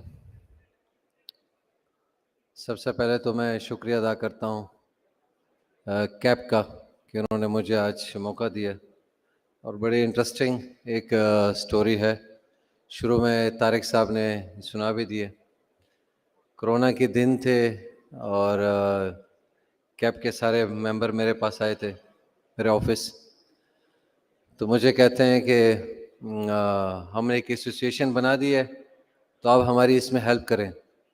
पहले तो मैं बड़ा परेशान हुआ कि सारे competitor जो है एक साथ कैसे आ गए, और चेन स्टोर वाले सारे एक जैसे एक ही अम्ब्रेला के नीचे आ गए। बहरहाल बड़ी खुशी हुई, और उस टाइम से एक जर्नी शुरू हो गई है। और मैं तो लंबी स्टोरी नहीं सुनाऊंगा क्योंकि काफ़ी दोस्तों ने स्टोरियां सुना दी हैं, बातें कर ली हैं। लेकिन एक चीज़ मैं आपको इंश्योर कराऊं तारिक साहब, आपको, you are the chairman of this cab, कि सेनेट ऑफ पाकिस्तान आपके साथ खड़ा है। पॉलिसी के बारे में भी आपके साथ हम खड़े हुए हैं, क्योंकि मैं चेयरमैन था कॉमर्स कमेटी का। तो मैं हमेशा ये बात करता था कि ई कॉमर्स को तवज्जो दें, वैल्यू एडिशन को तवज्जो दें, कि हम अपनी इंडस्ट्री को कैसे ग्रो कराएं। हम स्किल के ऊपर तवज्जो दें कि हमारे यहाँ जो स्किल लेबर कैसे आएँ। अभी एक भाई ने बात की है कि हम स्किल लेबर, लेकिन जब तक हमारे पास स्किल लेबर नहीं होगा, क्वालिटी को हम मेंटेन नहीं कर सकेंगे, क्वालिटी को अच्छा नहीं बना सकते। मैं खुद एक इंडस्ट्री से ताल्लुक़ है मेरा, मैंने सारी उम्र इंडस्ट्री चलाई है। और जब हमने इंडस्ट्री लगाई तो पाकिस्तान में उस स्किल के लेबर मौजूद नहीं थे। हम कोरियन को लेके आए, कोरियन ने यहाँ इंडस्ट्री शुरू की और वो चलाना शुरू किया। मुझे याद है 2013 में, मेरे ख्याल से कि 12 में मैं एक कोरिया गया हुआ था, तो मैं एक क्वालिटी की लेके आया था, उसका नाम था बैम्बर। वासिफ साहब बैठे हुए हैं मारिया बी से। तो मैंने वासिफ को कहा, वासिफ आने वाला दौर जो है ना इस क्वालिटी का है। मुझे कहता है कि अजी साहब इसको कोई नहीं समझता। मैंने कहा देख लें, मुझे पता है कि ये बैम्बर जो है ना एक दिन पाकिस्तान में बहुत बूस्ट करेगा, आप इस क्वालिटी को ना इंट्रोड्यूस करें पाकिस्तान में। तो नहीं मानता था। आज मैंने पूछा, मैंने कहा क्या पोजीशन है, कहते हैं सिर्फ बैम्बर ही बिकता है। तो बात यह है कि हमने जो अगले 10 साल बाद क्या होने जा रहा है उसके ऊपर, ये स्विफ्ट वाले ने, ये जो भाई खड़े हुए थे, सॉरी इनका नाम मैं भूल गया, इन्होंने बड़ी अच्छी बातें की हैं कि आने वाले टेक्नोलॉजी का एक दौर है, कंपटीशन का दौर है, हमें उस पर जाना पड़ेगा, उसके लिए मेहनत करनी पड़ेगी आज से, अभी से। सो आई बैक टू दिस पॉइंट कि वो हम स्किल की बात करें तो हमारे जो चेन स्टोर वाले हैं, मैं इनसे ये रिक्वेस्ट करता हूँ कि अपने इंडस्ट्री से, जिस इंडस्ट्री से आप काम करते हैं, उनको कहें कि कम से कम ट्रेनिंग के ऊपर बाहर मुल्क में हमारे लोगों को भेजें। 4-5 बच्चे जो है वो जाएं, वहाँ पे सीख के आएँ, पाकिस्तान आएंगे, आप लोगों के काम आएंगे। और यकीन माने कि इस इंडस्ट्री को बड़ा मौका मिलेगा आगे जाने का। एंड देन मैं चाहूँगा कि अभी चूँकि हमने एक साइड रूम में एक मीटिंग भी की है, तो तारिक साहब, मैं अपने सेनेट की तरफ से आपको इनवाइट करता हूँ, आपकी पूरी टीम को इनवाइट करता हूँ कि कैब मेरे पास आएँ, क्योंकि बजट आने वाला है। उसमें आप लोगों की जो भी मशवरे हैं, इंशाल्लाह मैं कॉमर्स मिनिस्ट्री को बिठाऊंगा साथ में, फाइनेंस मिनिस्ट्री को बिठाऊंगा साथ में, एफबीआर को बिठाऊंगा साथ में। ये सब आपसे जुड़े हुए हैं। और पहले एक ही कैप है जो टैक्स पेयर है, इतना बड़ा टैक्स पेयर देते हैं। मैं चाहता हूँ आप सब के लिए क्लैपिंग भी हो जाए कैप के लिए।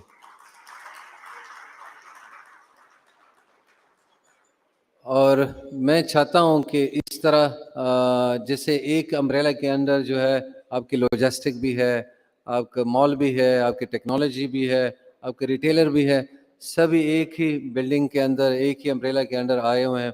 मुझे बड़ी खुशी है और मैं आपके लिए दुआ करता हूँ। मैं आपके साथ खड़ा हूँ, सेनेट ऑफ पाकिस्तान आपके साथ खड़ा है। कोई भी काम हो इंशाल्लाह हम आपके साथ खड़े हैं। Thank you so much.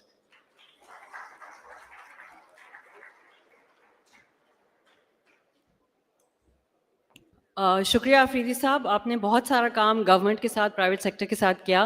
आप जैसे लोगों की हमें ज़रूरत है और मैं बार बार पूरे दिन में ये रीटरेट करूँगी कि इस डायलॉग को करने का मकसद ये है कि गवर्नमेंट और जो प्राइवेट सेक्टर के स्टेक होल्डर्स हैं वो मिल बैठ कर बात करें, क्योंकि अगर किसी की सुनी नहीं जाएगी तो ये सारी बातें कहीं जाने नहीं वाली. So thank you once again for gracing us with your presence.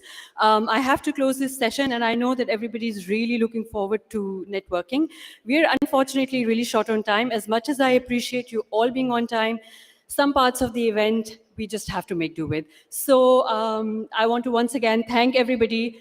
And for people at the back, for all the sponsors and speakers who are right at the back, you have to hear me and you have to tell your teams that we need to close this session. So please come forward towards the stage so we can give you the token of appreciation and move forward to the ribbon cutting ceremony of the exhibition hall.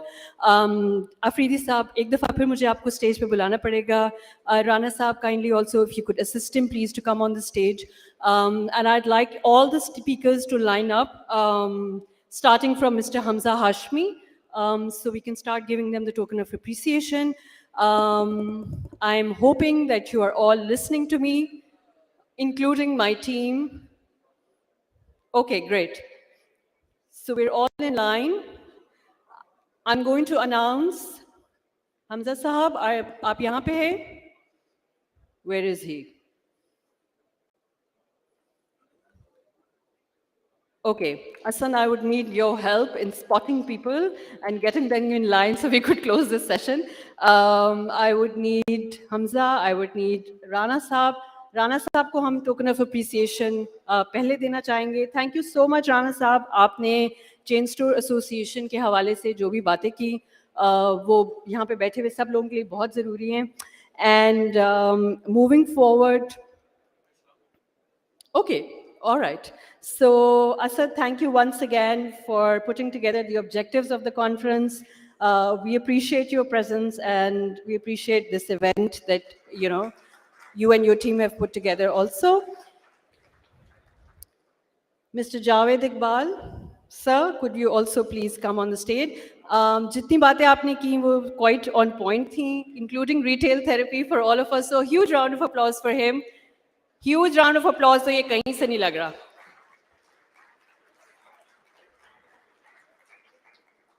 I have also spotted my CEO, who is in line next for, I hope that as Swift, we gave you a swift message of what happens in the delivery industry. So a huge round of applause for the Swift team and our CEO and for the delivery industry and for all the pain points that we are working together with a retail sector.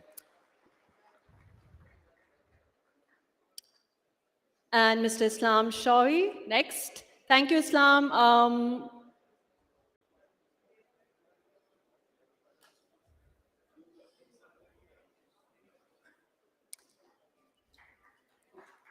Yes, Islam is next on stage. Thank you for coming all the way from Egypt and for talking about the payment integration. We have a lot to talk about. Yes, looking forward. And with that, ladies and gentlemen, I will be closing this session. And we have to break only. I know that you're all looking forward to taking pictures and networking and probably want tea. I have to do my job and can only give everybody 10 minutes, which means that Asfan, Uns, Afridi Saab, Rana Saab, please move forward to the exhibit area, inaugurate the hall. Let's take a 10-minute breather, take tea, come back. But all the teams, all the partners and sponsors, your teams have to ensure that we're back in time in 10 minutes. Thank you, and 10 minutes mein wapas aate hain. Thank you.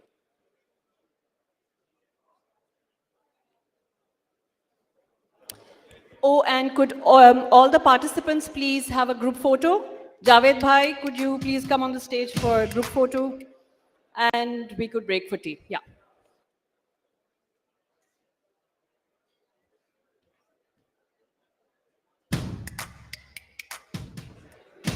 Rana Saab and all the team members, Afridi साहब को please plaque दीजिए ताकि उन्होंने जो भी हमारे साथ बातें की है हम उनको आगे लेके जा सके. Thank you for being here with us.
यार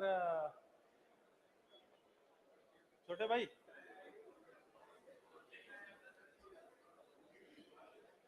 हसन भाई मेरे फेस पे लाइट सही नहीं पड़ रही।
Yes.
Hello. People in the hall, I'd request you and your teams to please assist जो भी लोग exhibit area में हैं to bring them back so we could start with the session.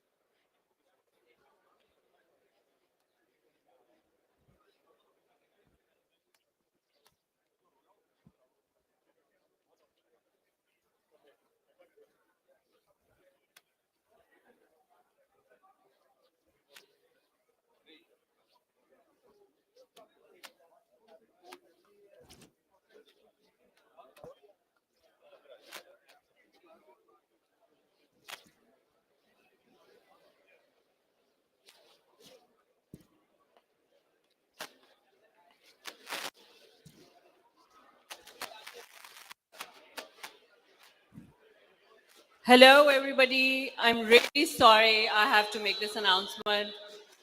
We have to get back to the conference hall.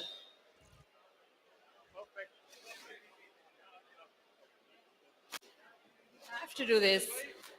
All the CEOs and the company members and the employees, you have to assist me and the team. You all have to start getting back to the conference hall. Please, thank you very much. Papas. Hi, everybody. I'm sorry I'll have to break into your conversations and say, can we please move back to the conference area? Thank you. Hamza, I need help. I would want everybody to go back to the conference area.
Right, gentlemen, I have to make an announcement that we need to get back to the conference hall. It's super annoying, but I have to do it. Really sorry.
We'll start sitting on the seats.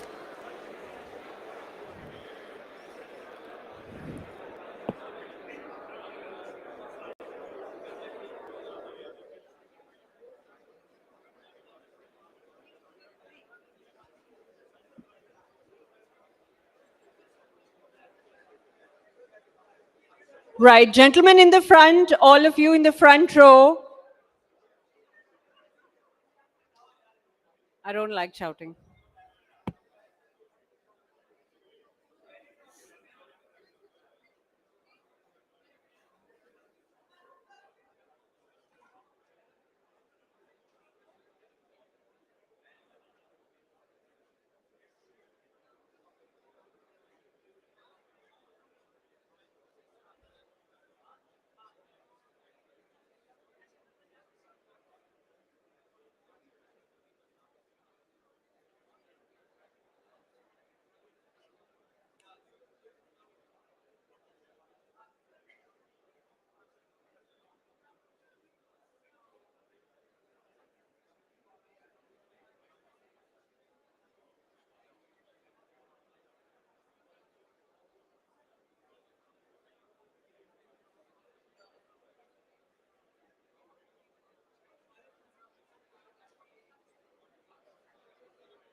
Right, gentlemen, please take your seat. I'm going to be starting in a minute.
Okay, great.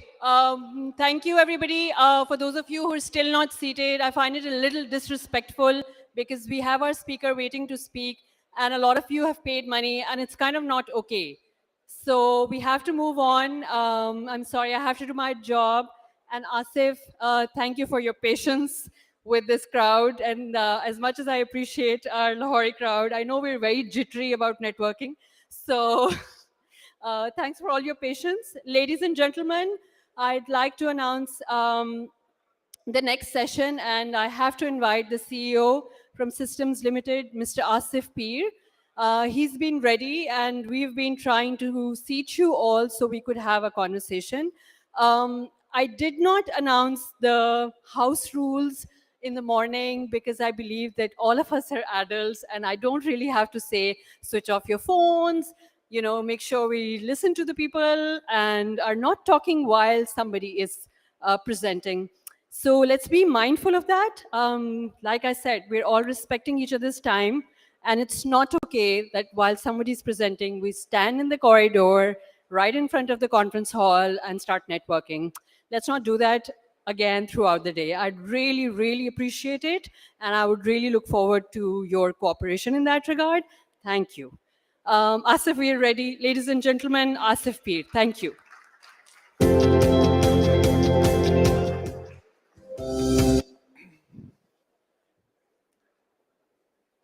Assalamu alaikum and good morning, everyone. So first of all, thank you, Terabiz and the retail community of Pakistan, allowing me to present our thoughts.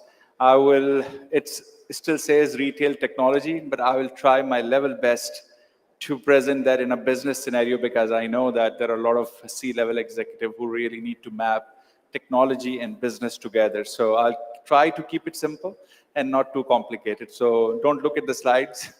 If you look, it's complicated. So I have a brief presentation, like few slides to set the context, and then I'll be, of course, speaking on those slides. So play that, please. So I think in, no?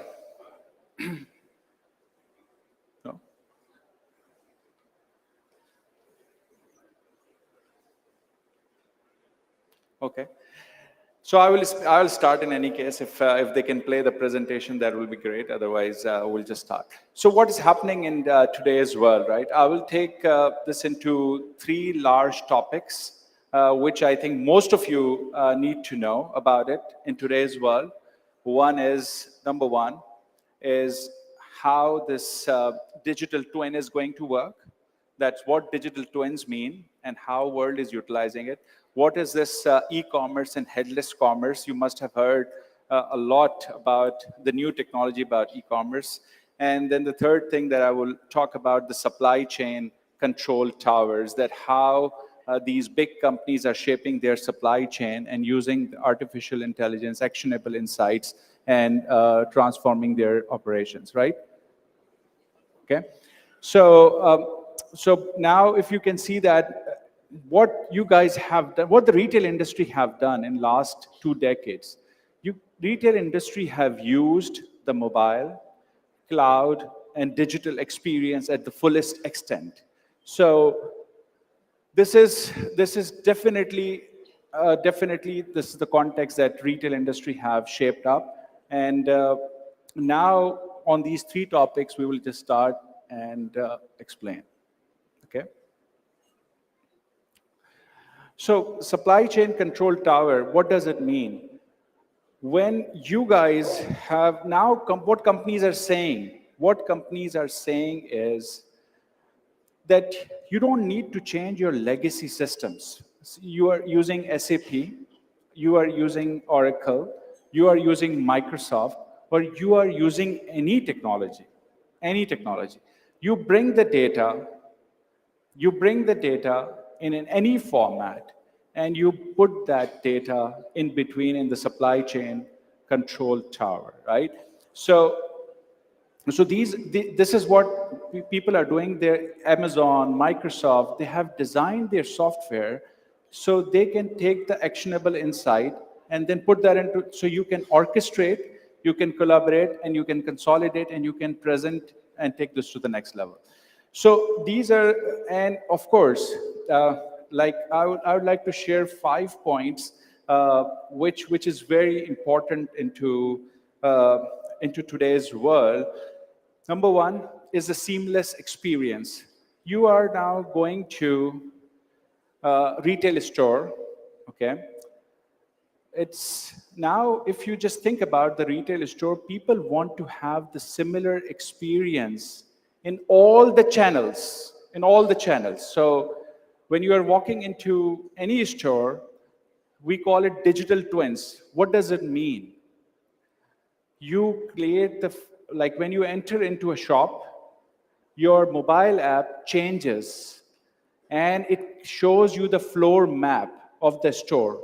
It means, and you are using the mobile app at your home, it is different. When you enter into the store, it gives you the floor map and it creates a digital and physical, and it blurs the line. So you are seeing all the aisles, all the products while you are roaming on the stores. So blurring that line is really, really important in today's world.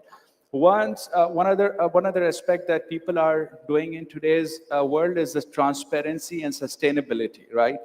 So in today's world, in your supply chain, it is very important. Now, I will take an example of diamond industry, okay? People now in today's world, the buyers are very knowledgeable. Buyers are very knowledgeable and they spend their money wisely. So they really need to know if I'm buying a diamond, say for example, where it started, who mined it, who touched it, who refined it. And now in today's world in supply chain, transparency and sustainability will come through blockchain. So now it is possible. It is possible to disrupt any high industry supply chain. In today's world, it is possible. It was not possible before the blockchain. So now from the mining to who bought it, you have the complete track and nobody can change the fact in between. And when you are buying, you know that where it is originated and who sold it and who bought it. It's a complete transparency loop that is very, very important. And you guys in retail, you guys know about personalization, right? All of you know about the personalization. So what personalization for you is only to run a campaign. What you say, run a personalized campaign or targeted campaign or tailor-made campaign instead of like just running a campaign, right? But now what retailers are doing differently, they are impersonating, they're using that personalization data, they are doing the shopping as a customer. The retailers are acting as a customer and using that data and seeing and impersonating where the customer went, how much time he spent on a page, which aisle he looked at it, because now the cameras are not ordinary cameras. It's now AI-enabled cameras are available. So you get the real-time feed, near real-time operations or near real-time feed of all of this, right? That is really, really important for all of these connected experience. That's what I think. Personalization is very important, but don't just limit yourself. Okay, we will run a campaign. No, use that data to simulate the experience and see where customer is spending his time, and then try to change your store look, your online stores, and so on and so forth. And now one other thing is disrupting the retail industry is subscription-based. You might have, not in common in Pakistan, but I'm sharing a global trends, a subscription-based economy. Nowadays, customers are not really interested in buying. The trend is changing. They're not interested in buying until it is perishable, right? Items. They really want to rent. So say, for example, like nowadays the common disruption that luxury retailers are trying, you can rent a LV bag with a Hermes suit while you already rented the car. for a night. And now people are thinking, how can we disrupt that retail industry? Because luxury retail needs that, because everybody cannot afford it. So this is a huge disruption going on into this experience. The last thing I would like, the fifth thing that I would like to add here in the retail experience is the virtual reality and AI. So now, in Pakistan even, like you were walking into McDonald's like 2 years ago, the kiosk was not there. You have to sit in the line, but the things have changed. So in the retail stores, now this generation or Gen Z or millennials, whatever you say, they feel more comfortable behind the screens versus interacting with person.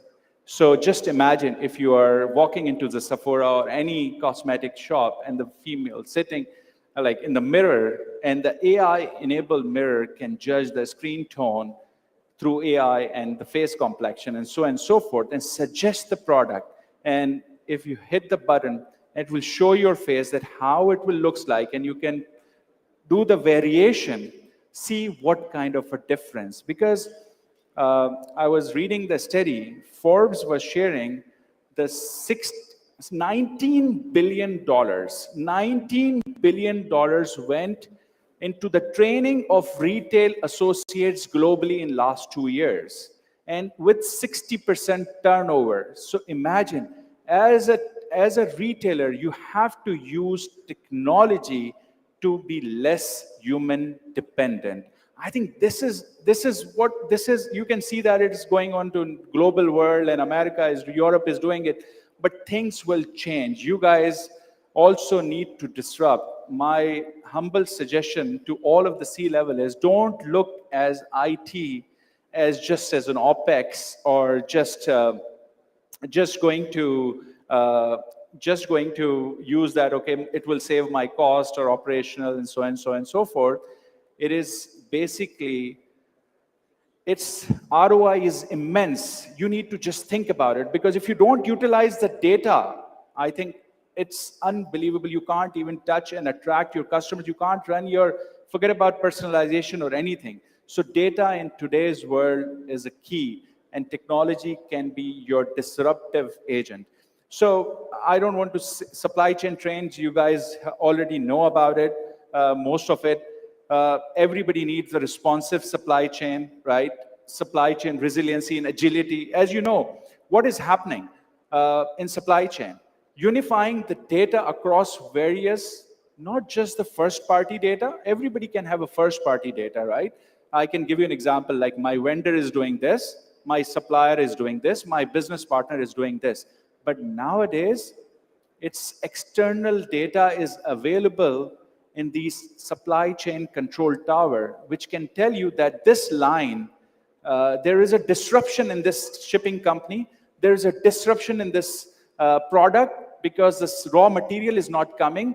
So now you can make your decisions timely. So it's not just about, we think about like, okay, we just need the first level data, but nowadays it's not the first level data, it's the second, third level of data. And again, if you say, for example, if you are running a big, and if you can't plan your supply chain appropriately, so you will have a loss of inventory, you have excess inventory, and so on and so forth, right? So this diagram will tell you, I think this is very important, like what I was trying to explain about supply chain control. Like here is operational processes that you guys do day in and day out, like capacity planning, inventory planning, budget, demand forecasting, supply planning. You do it day in and day out. Now, and you have the data, as I'm assuming few of you guys might be using ERPs and so on and so forth. Few of you guys might be using a spreadsheet. Data is a data, right? So you have the data. Now you can plug into the supply chain softwares, which can plan, respond, collaborate, sense, and analyze everything.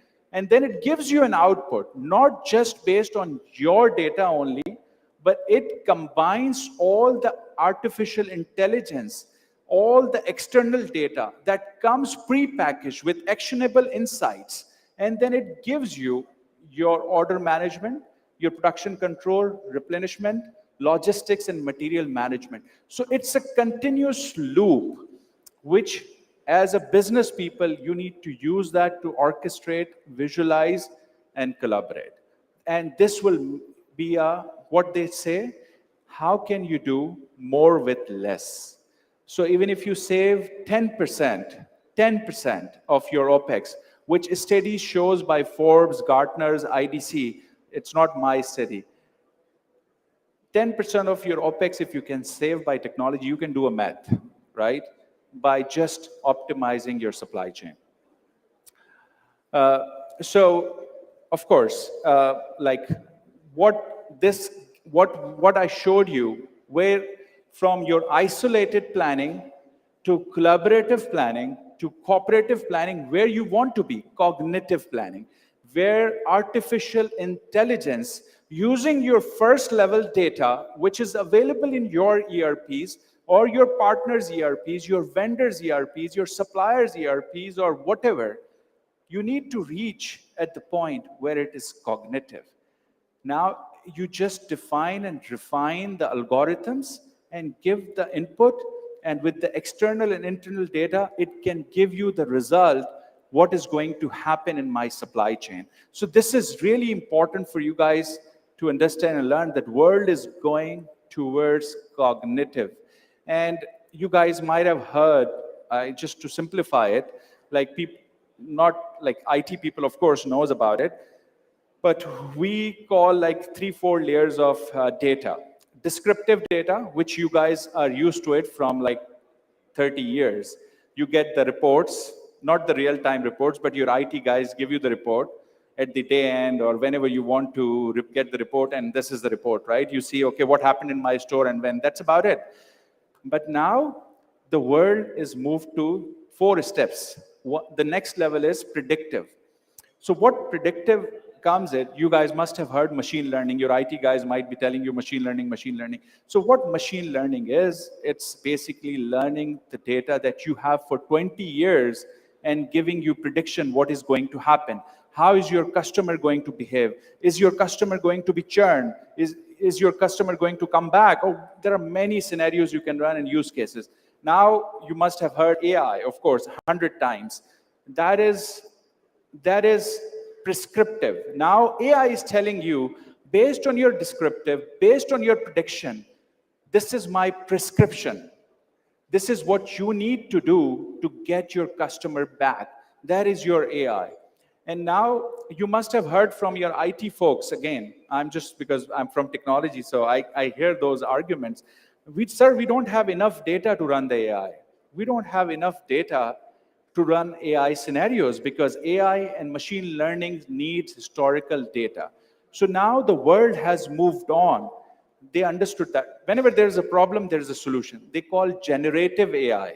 So what generative AI does, it simulates your data. Whatever you give the data, it does the simulation of that data and generate more videos, more content, more similar data, and then you can run your scenario. So don't misled by just these 3 things. You have to ultimately reach whenever, wherever, to the cognitive space, because otherwise you will be always human dependent, IT dependent, people dependent. And I think we all need to move because world is moving. So if you don't, definitely one day you have to. So I was talking about digital twins. I think most of you guys have heard this concept. So I will just, this sustainable operation, innovation, speed, service business model, and these numbers are from Gartner, so it's not my number. So EBITDA improvement, 92% of manufacturer either piloting or scaling digital technologies to reduce cost reduction. So seeing self-service is very common. So I think these are the numbers. I will just explain the concept in the interest of time. So there are 3 types of metaverse. You must be hearing the metaverse as well. There are 3 types of metaverse. One is consumer metaverse. The other is the retailer and the digital metaverse. and the third is industrial metaverse. So consumer metaverse, we don't have to discuss, you know all of it, the Facebooks and you know all of it, right?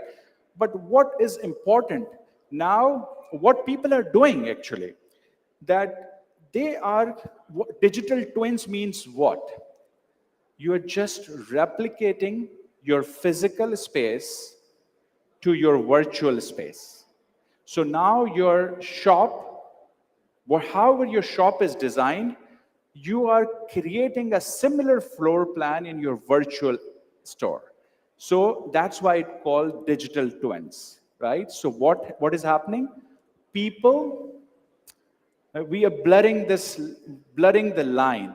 People, places, and digital, right? So now virtual model is there. Now, what people are doing, just giving an opportunity for people to walk in your store. They can browse anything as is and take an action. That's your metaverse. So now, as you must be hearing a lot about digital banks, everybody is hearing about digital banks, challenger banks. What is going to happen? The branches are, people are not going to go more on branches. So similar experience is going to happen in retail, where your stores need to demonstrate the experience. People will go for an experience because they can shop eventually online. US, this trend, and Europe, this trend has emerged. Seamless experience is giving this opportunity. In Pakistan, yes, we are behind, but we will catch up to that, right? So eventually, but this as a concept, you need to understand that. The third, industrial metaverse. I think this is the most, whoever is the manufacturer here, so what they are doing, you can Google, and I can give you a few case studies, like you can see how Coke is doing, how Mercedes are doing, the industrial metaverse. What industrial metaverse is? Design, build, and operate. So now you are designing your factories in your metaverse, so you can run the simulation. You can run the simulation as many scenarios, and until the simulation gives you a perfect output, you don't start manufacturing, actual manufacturing. So that's a huge advantage that I showed you, 92% saving and so on and so forth. People are adopting, and you go YouTube, you search digital twins, Coca-Cola, all of these case studies, you will see what industrial metaverse is actually. And I think all the manufacturers, at least in Western part of the world, they have already started. Of course, my goal is to just give you like what is happening around the world. So,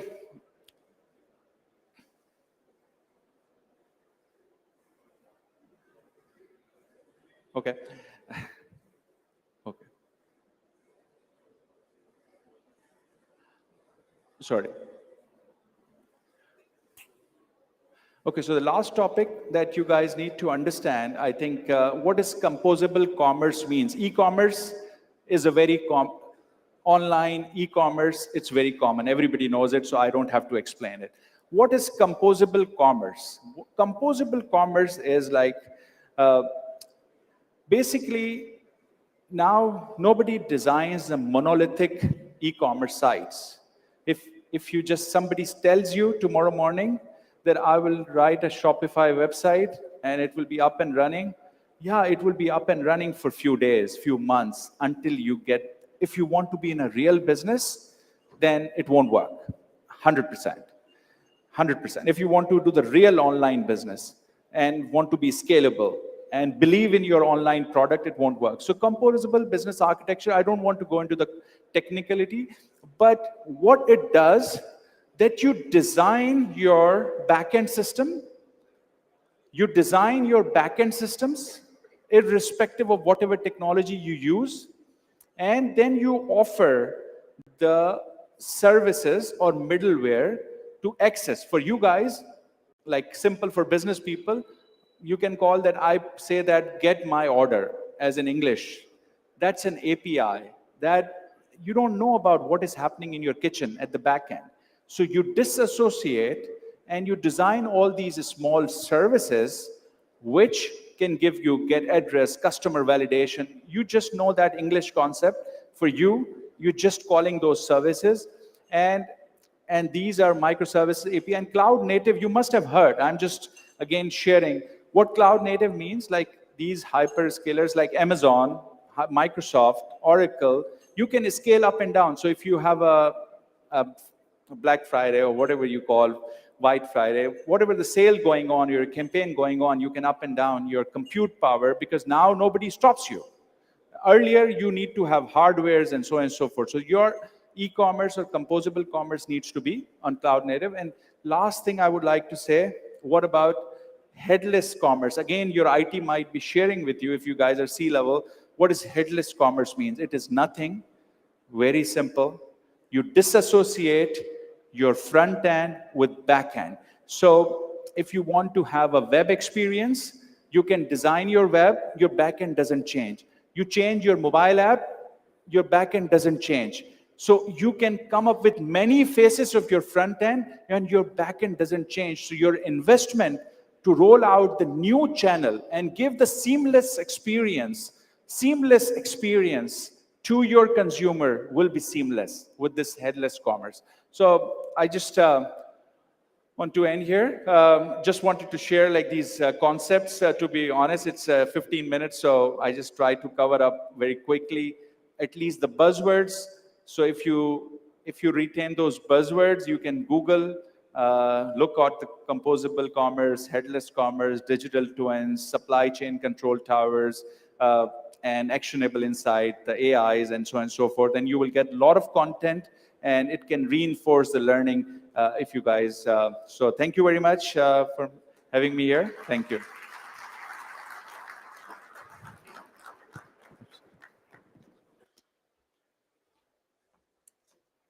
Thank you so much. I believe all the audience and people in this room have been listening very carefully to all the points you've mentioned.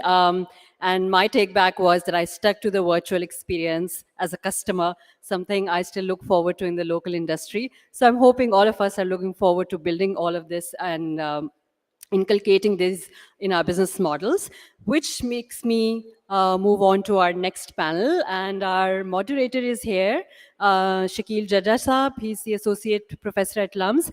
I'd like him to come on stage, and then I'll also invite all his panelists. And this panel is going to be talking about actually how digitization and business models will be coming together. So Jadda Saab and then his panelists now. Mr. Kashif Khaja, Country Manager, Service Group. Could we have him on stage, please? Mr. Hashim Zulfikar, COO Confiz. Do we have Mr. Hashim Zulfikar? Great, fantastic.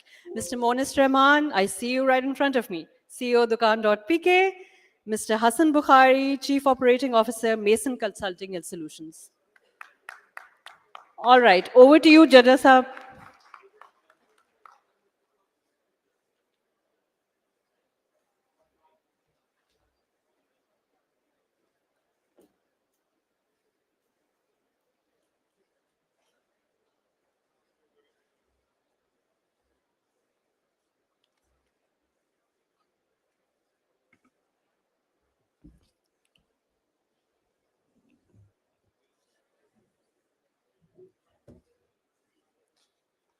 Assalamu alaikum ji, and very good, almost noon now. So we are going to talk about the possibilities that have been created as a result of the modernity in technology, especially the information technology. So we just heard the presentation by Asif P, who was telling us so many tools, so many technologies, so many possibilities that can exist as a result of what the new version of IT has to give us. I'll also try to link this conversation with the business model of a retailer. So, thank you.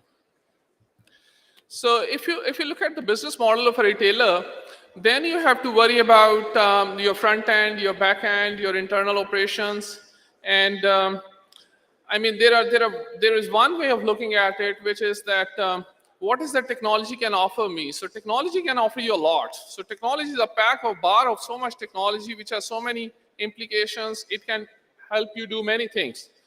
But you also need to understand, and I'm now trying to switch gears, that what is that your business actually requires. So be careful in what you're doing. So look at the most successful, I mean, many of you aspire Zara. So any guess when did Zara enter into online? 2010. And when did Gap enter into online retailing? 1997. 13 years later, Zara entered into online retailing. When did Zara move to and left DOS? DOS was the operating system with Zara, and Zara kept on working on DOS till 2007. And all of you know that when did Windows come? So Windows came much before. So Zara's version was that we need to see that where is the competitive advantage of our business. So our competitive advantage of the business is in speed, in growth, and as a result, many such players who have delayed the technology and the application of technology have made choices like this. So then there's a dilemma. The dilemma is that technology can offer us a lot, and we as a retailing business, we need to see that what is that our business really require, and where is our competitive advantage. So one thought is old, stable, reliable, well understood technology. The other thought is there's so much that technology can offer us. Now the question that I'll probably throw on Kashif Khwaja is that Kashif Khwaja, if the technology has to offer us so much, and we also have to see that what is our business model, and actually where does the competitive advantage reside in our business model. How do we make sense of what technology should be doing to our business, and how do we identify that what is the need of technology in my business, and so what is that you can say on that?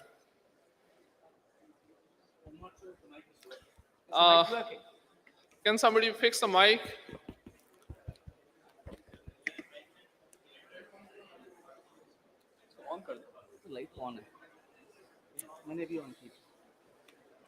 So Asif Khwaja represents Service Group. He's Chief Operating Officer.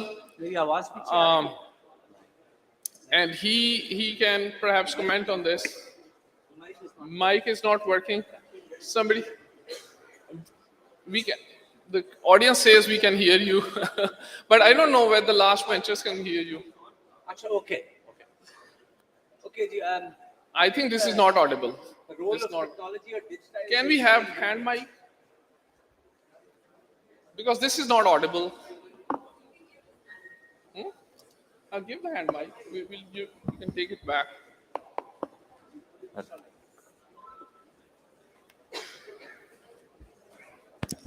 Yes, this is working, I think. Thank you, sir. Role of digitization or automation in business. No, it's not working. Not working? It is working. So keep it close to your mouth. Now, is it working now? Stable, reliable, well understood technology. जी अब आवाज आ रही है? Yeah. Okay, fantastic. I think it's already been dragged a lot, so I'll just get straight into it.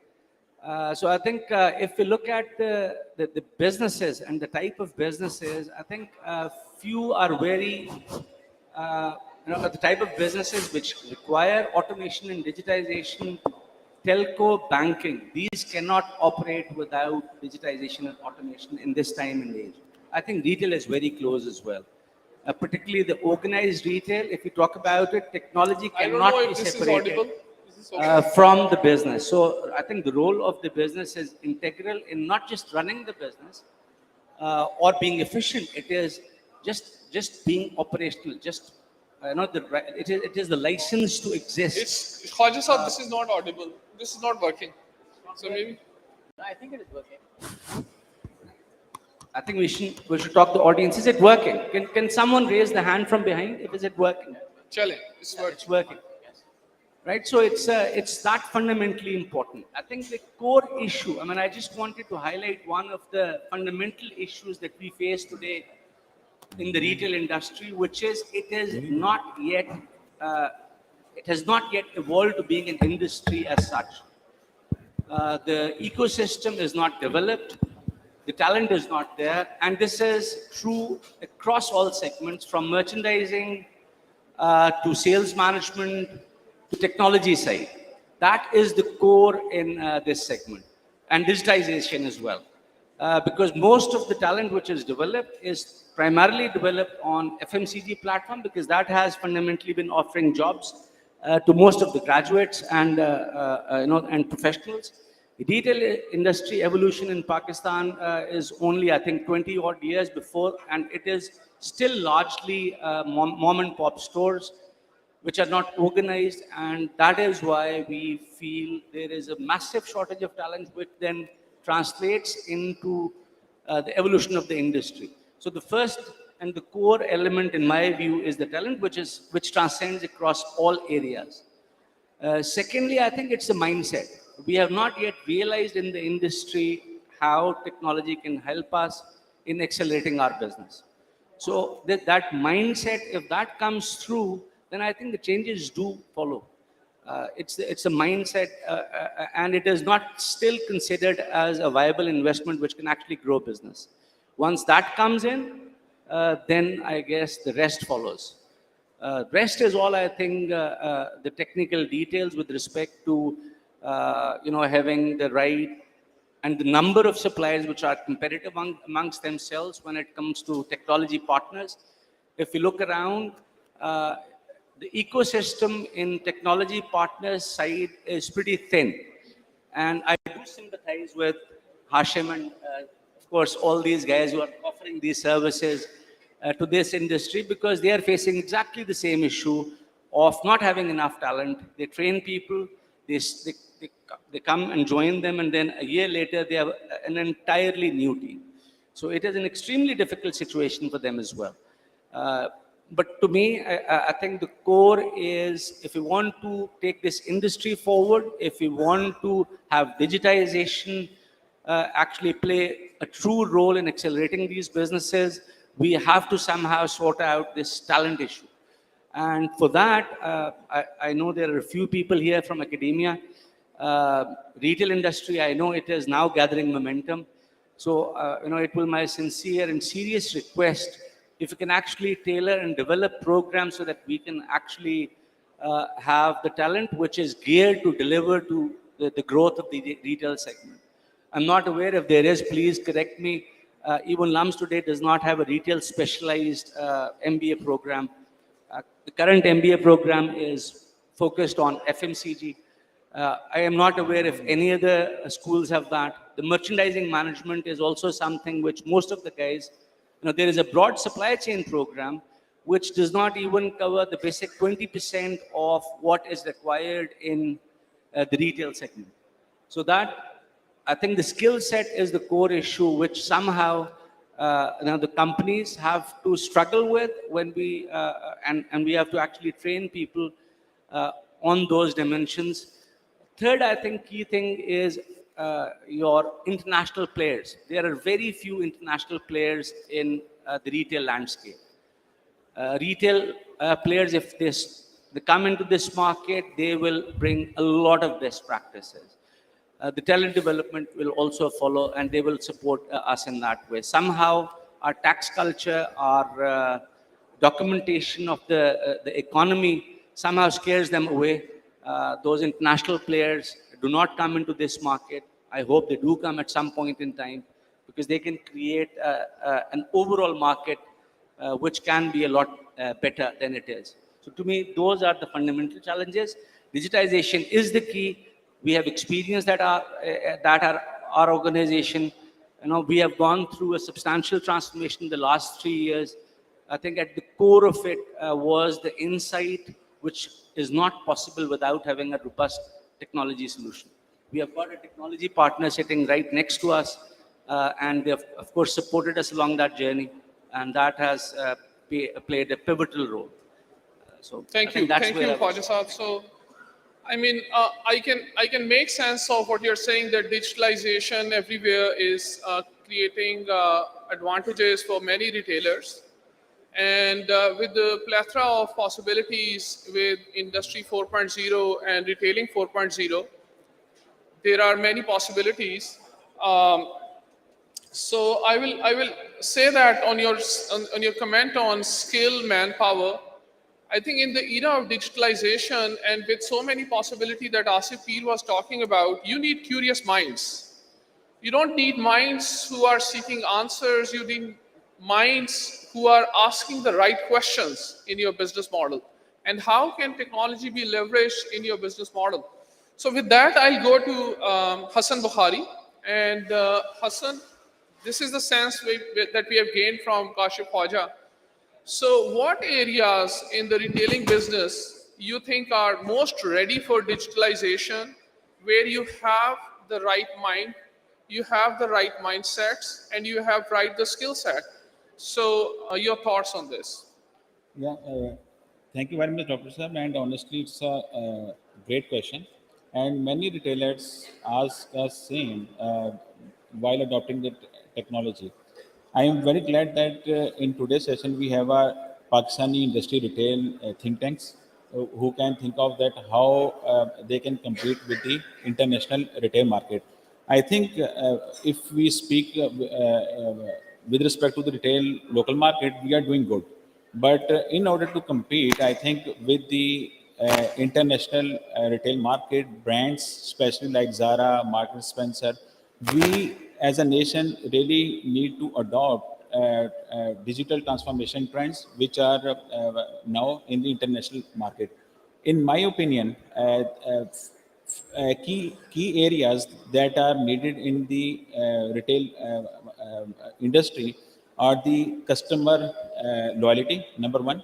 Number two, demand planning, merchandise planning, replenishment planning, omni-channel, and back office operations like financials and budgeting.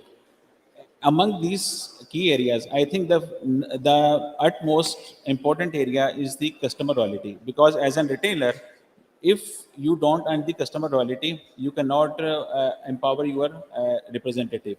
And when I speak about the representative, I mean a representative who is selling at the point of sale level, any guy who is doing the supply chain planning, and any person who is doing the financial planning. And you cannot empower your representative until unless you don't have an agile technology. And without agile technology, I think you cannot give intelligence anywhere in your organization, like Kashif was talking about. So I think these areas are the need of the hour. And in our local retail industry, and we emphasize as a trusted technology advisor to our retailers and customers that you need to adopt these practices. However, Dr. Saab, if there are few areas where retailer face challenges in terms of the technology adoption. Number one, I think in that area is the uh, uh, checking out the digital transformation plan, which is aligned with the retailer strategy, vision, and goal. And this is the area where they need the trusted advisor partner advice to make a concrete plan, which can run in maybe next 15 to 20 years. And second thing is the many retailers face challenges in adopting the technology because they are unable to differentiate between a software and technology platform. And this is also an area which we as Maison are also working with many retailers in Pakistan. Some are sitting in this conference room, that you need to invest rightly on a technology platform that can go in a longer run with your company. And another challenge is the, I think, consumption of the new technology because of the lack of expertise in Pakistan, and also the change management that happens after the technology implementation. So, for which I think we as a technology provider, And retail industry need to work on capacity planning via some trainer approaches, which we can bring on from international market, so that we can cope up these challenges. And in last but not least, the most important thing is the absence of international payment gateways in Pakistan. Like I will talk about the PayPal, I will talk about the Stripe, and I will also talk about the shipping carrier like Shippo. And in Pakistan, many startup companies which has been recently founded, they are doing great work in B2C commerce, but unfortunately, due to the absence of these payment gateways and shipping carriers, they are unable to expand internationally. So I think we, as a technology advisor, we should work on it. And last but not least, the omni-channel is very, very important. Okay, so Hassan, you have talked about some of the areas where we have more strengths and some of the areas where we have challenges in digitalization. But you know, in these strengths and these challenges, you will see that some organizations make more success than other organizations. In even, you know, the ecosystem is same, those challenges are same, but some organizations are more successful than others. So I know that you have been working in a consulting company. You might have come across some organizations which have made more success than others. So if you identify some of the key attributes of those companies who are more successful, what do you think are the key attributes? Same? Yeah. Yeah, basic key attributes are the, first of all the people will need to agree on the touch points, because when we talk about the omni channel, in omni channel, all touch points important, because as Asif Peer mentioned in the presentation, that now the customer shopping experience has drastically changed. So now they want to purchase anything from anywhere. They want to ship anything at anywhere, because speed matters. So I think as an as an tech provider and as an retailer, we should think on a strategy that speed matters, and eventually it will help the retail industry in growing. So key aspect again is the financial planning, cash flow management, and also when we talk about the work in process. So as a retailer, you should see that my work in process should not be at the factory. All the articles should be at the shop in minimum time, so that it can contribute towards the revenue generation. Thank you, Hassan. So Monis, I'll come to you. You have experience in fintech, and you have, I think you have disrupted many existing ways of managing finance and supply chain. So leveraging what you know, um, what kind of possibilities fintech has created in a retailer's supply chain? I mean, I will say that you divide your comments in three areas. One is the front end, the brick and mortar front end retailing, and also include the online model in that. Also the internal operations, you know, the warehousing and internal functioning, and the buying part, the supply component. So if you look at these three areas, how fintech has created ways of making your supply chain more competitive than before? Great. First of all, thank you for the opportunity to speak about this. This is, we've all seen what's happened during the last few years. We've seen the results after COVID. This economy is increasingly moving online. You have a $250 billion economy that is moving online. There's no doubt about it. It's happening at a faster and faster pace.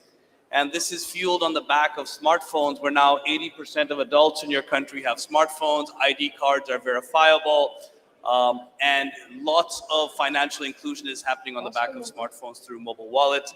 70% of the bank accounts that you now have in Pakistan are coming from bank accounts opened on smartphones, mainly through Jazz Cash and Easy Pesa.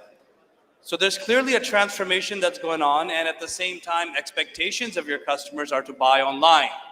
They want to see your presence on their phone. They want to see your presence on their app. They want to be able to chat with you.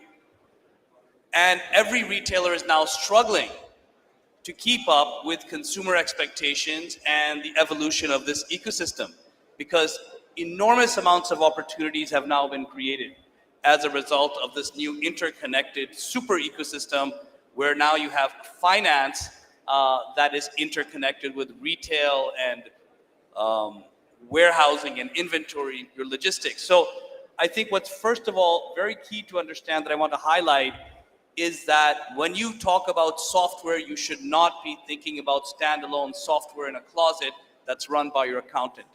Those days are over. Today, it's all about interconnected ecosystems and how easily, quickly, cheaply, efficiently you can interconnect your platforms with other platforms that are available. New and new services are being introduced every day. We had an earlier question is, how do you decide which services you need to automate your operations? You can't answer that question right now because so many new innovative services are coming up every single day by new startups and organizations which are helping improve your efficiency.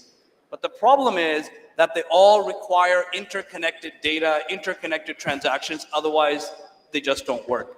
So with all of this and with finance coming online, with banking clearly going online, the number of bank branches are going down. Most of us are doing our banking operations on our phones now. State Bank has innovated many new initiatives that will allow people to pay you through their phones, and we're very slow to adopt that. If you look at the retail industry, it's very hard right now to pay with my phone at a retail outlet. It shouldn't be because the technology is in place today. So having open technological ecosystems that are clearly affordable is key, that are focused on allowing you to interconnect your payments, your logistics, your warehousing provider, your marketing engine to automate your SMSs, on the back of your payments data, what you're buying from your supplier should also be happening online. All of this is possible and the system must support it. And once these transactions start happening online, on your online platforms, what happens? The data set is something that any banker would die for because it allows them to understand the nature of your business real time, how it's growing, and they'll make a bet on helping you with invoice factoring, with financing your consumers, with handing you loans so you can purchase more stock. These are concepts that are almost unbelievable in Pakistan. Banks don't do this. But in this new world, with this financial ecosystem interconnected, where people are able to pay you with their phones and their online accounts, and that money moves seamlessly, which means the cost of handling a customer goes down instead of having to deal with cash and interconnecting bank deposits and all of that, all the way into the sale, your loyalty programs interconnected, and your banking partner now giving you a financial instrument, a wallet, through which you can get credit scored and you can get loans for your transactions, and you can help your customers get loans for things they buy from you, and you can automate your entire chain. So this is what's happening right now. In order to leverage the fintech evolution and revolution that's happening, which is happening quickly, retailers must adopt platforms that are ecosystem focused, that they can cheaply, quickly interconnect with everybody else. And I think this is the most promising thing on the horizon right now for our retailers. Thank you, Monis. So I'll probably move on to Hashim Zulfikar. So Hashim, we have touched many aspects of digitalization and how digitalization can create possibilities. But at the end of the day, every business has to satisfy its customers. So it's customers' experience with your brand, with your online presence, with your brick and mortar presence, with your individuals, with your product itself. This is what the customer interacts with, and that is where the customer seeks satisfaction or does not seek satisfaction. So what is that technology can help retailers, or in what ways do you think in Pakistan technology can be leveraged to enhance the customer experience, and where are you see the current bottlenecks, and where are the challenges that are stopping the retailers to maximize the benefit from technology in enhancing the customer satisfaction or the customer's experience? Ji, thank you very much. And I'm happy you've asked that question of challenge because, I think that's probably a common denominator to your question on every panelist. So let me, start backwards to answer the question. I've been trying to work with the retail industry in Pakistan for 17 years. And I think over the time, there are two major things that I've observed that I'd like to share. I think this is kind of crux of what I've learned over the year.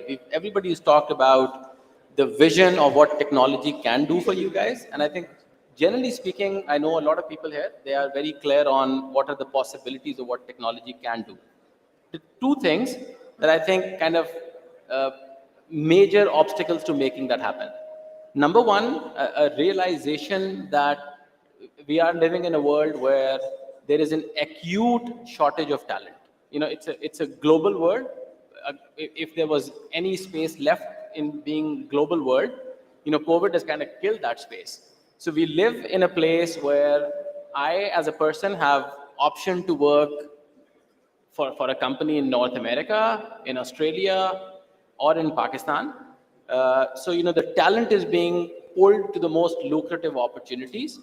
And that shortage, I think, by far is more in the technology space than in any other place, because this is probably by far the most virtual business you can face. And, you know, most of the initiatives struggle because we all collectively fail to put the required talent in a perseverance, with kind of enough perseverance to make it happen over time. So, you know, talent and patience. The second thing that I feel is it has seen a lot of growth and momentum is because Pakistan typically lags behind the bleeding edge. So platforms are kind of a common denominator of what enables innovation in a much more cost-effective manner than what is otherwise possible. So we work with, coincidentally, you know, as fortune would have it, we work with larger customers in North America, and we work with a lot of companies in Pakistan as well. And I feel, you know, we are so fortunate here because, you know, we are at an end of the technology where a lot of things have been productized before we have to use them. Whereas I think some of the companies in the West had to really invent the wheel actually, not reinvent the wheel, before those things could be productized.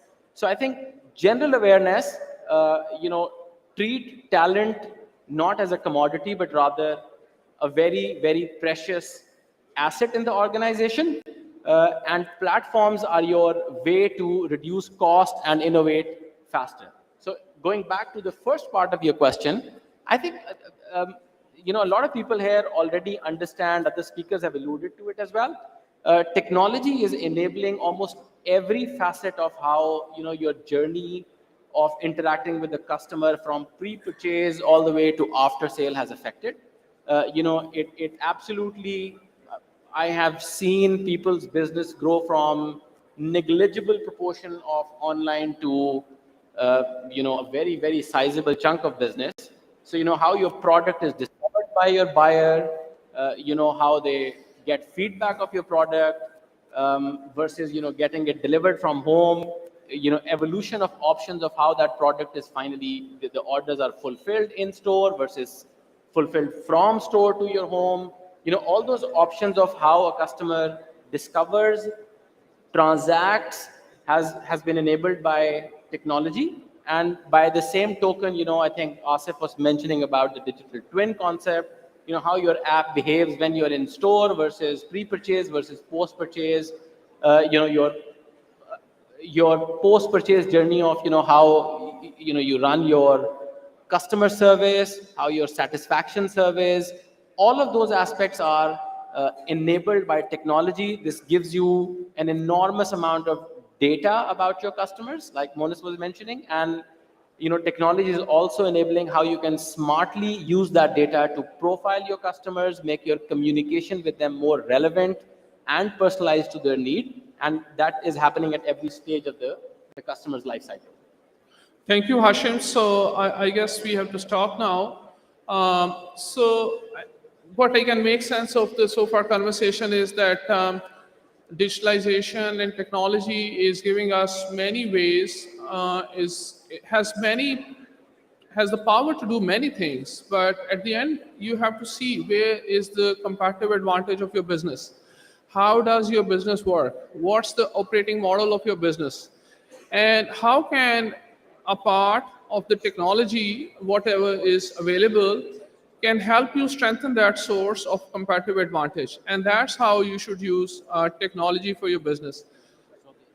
Just mimicking everyone will create everyone close to average, will make everybody average. So that's not how you gain competitive advantage. You gain competitive advantage by some of the unique advantages that you have over your competitors. And those unique advantages may come from your technology, may reside somewhere else in your business model. And that's what you have to find out. And that's what you have to find out for using and identifying the right technology. And for that, you also need a right mindset and the skill in your organization to identify the areas that can be leveraged to strengthen your competitive advantage. So we'll continue this conversation almost all day today, and we stop our panel conversation on this now. Thanks very much for patient listening, and thank you very much, all the panel members.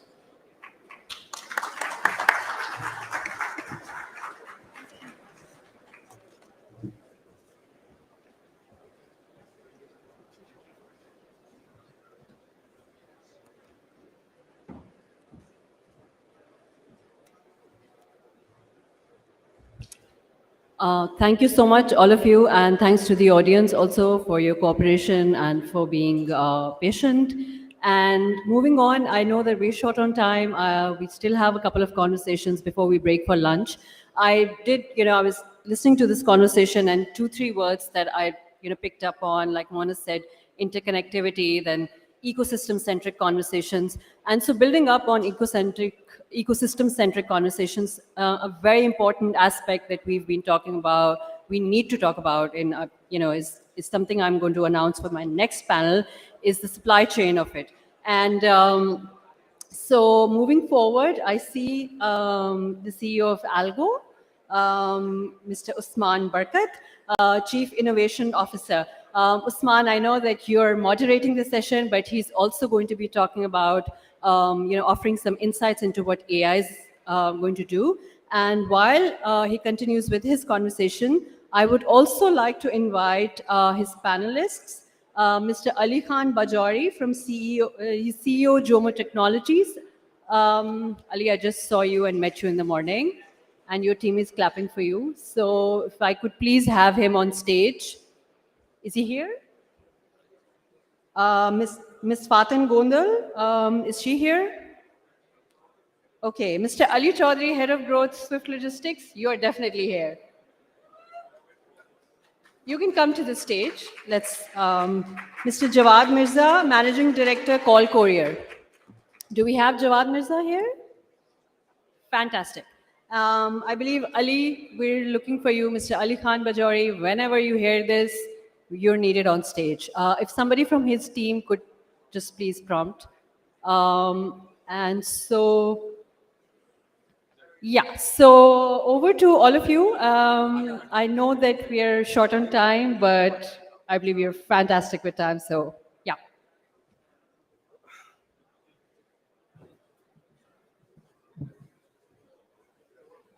I think this is working as well. Hello.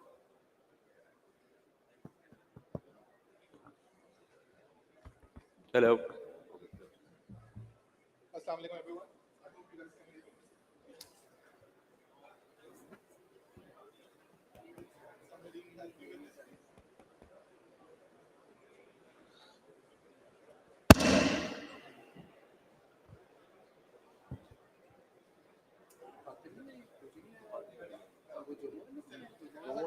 I think I saw him somewhere.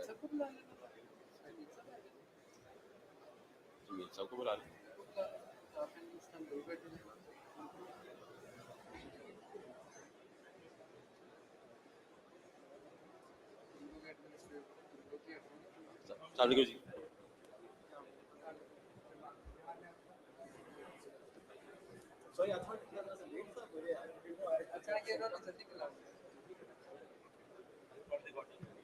Just hungry, I believe. Hello, hello.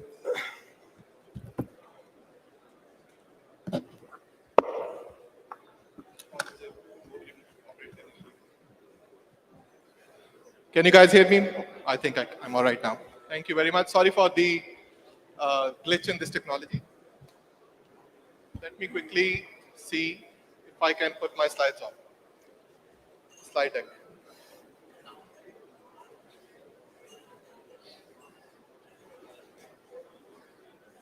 Thank you. Slide deck on. Yeah.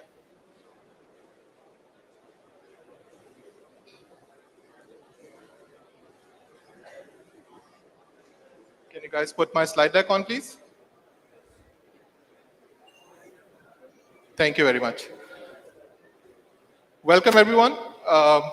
Before the lunch, I know this is the hardest spot to start off for any session.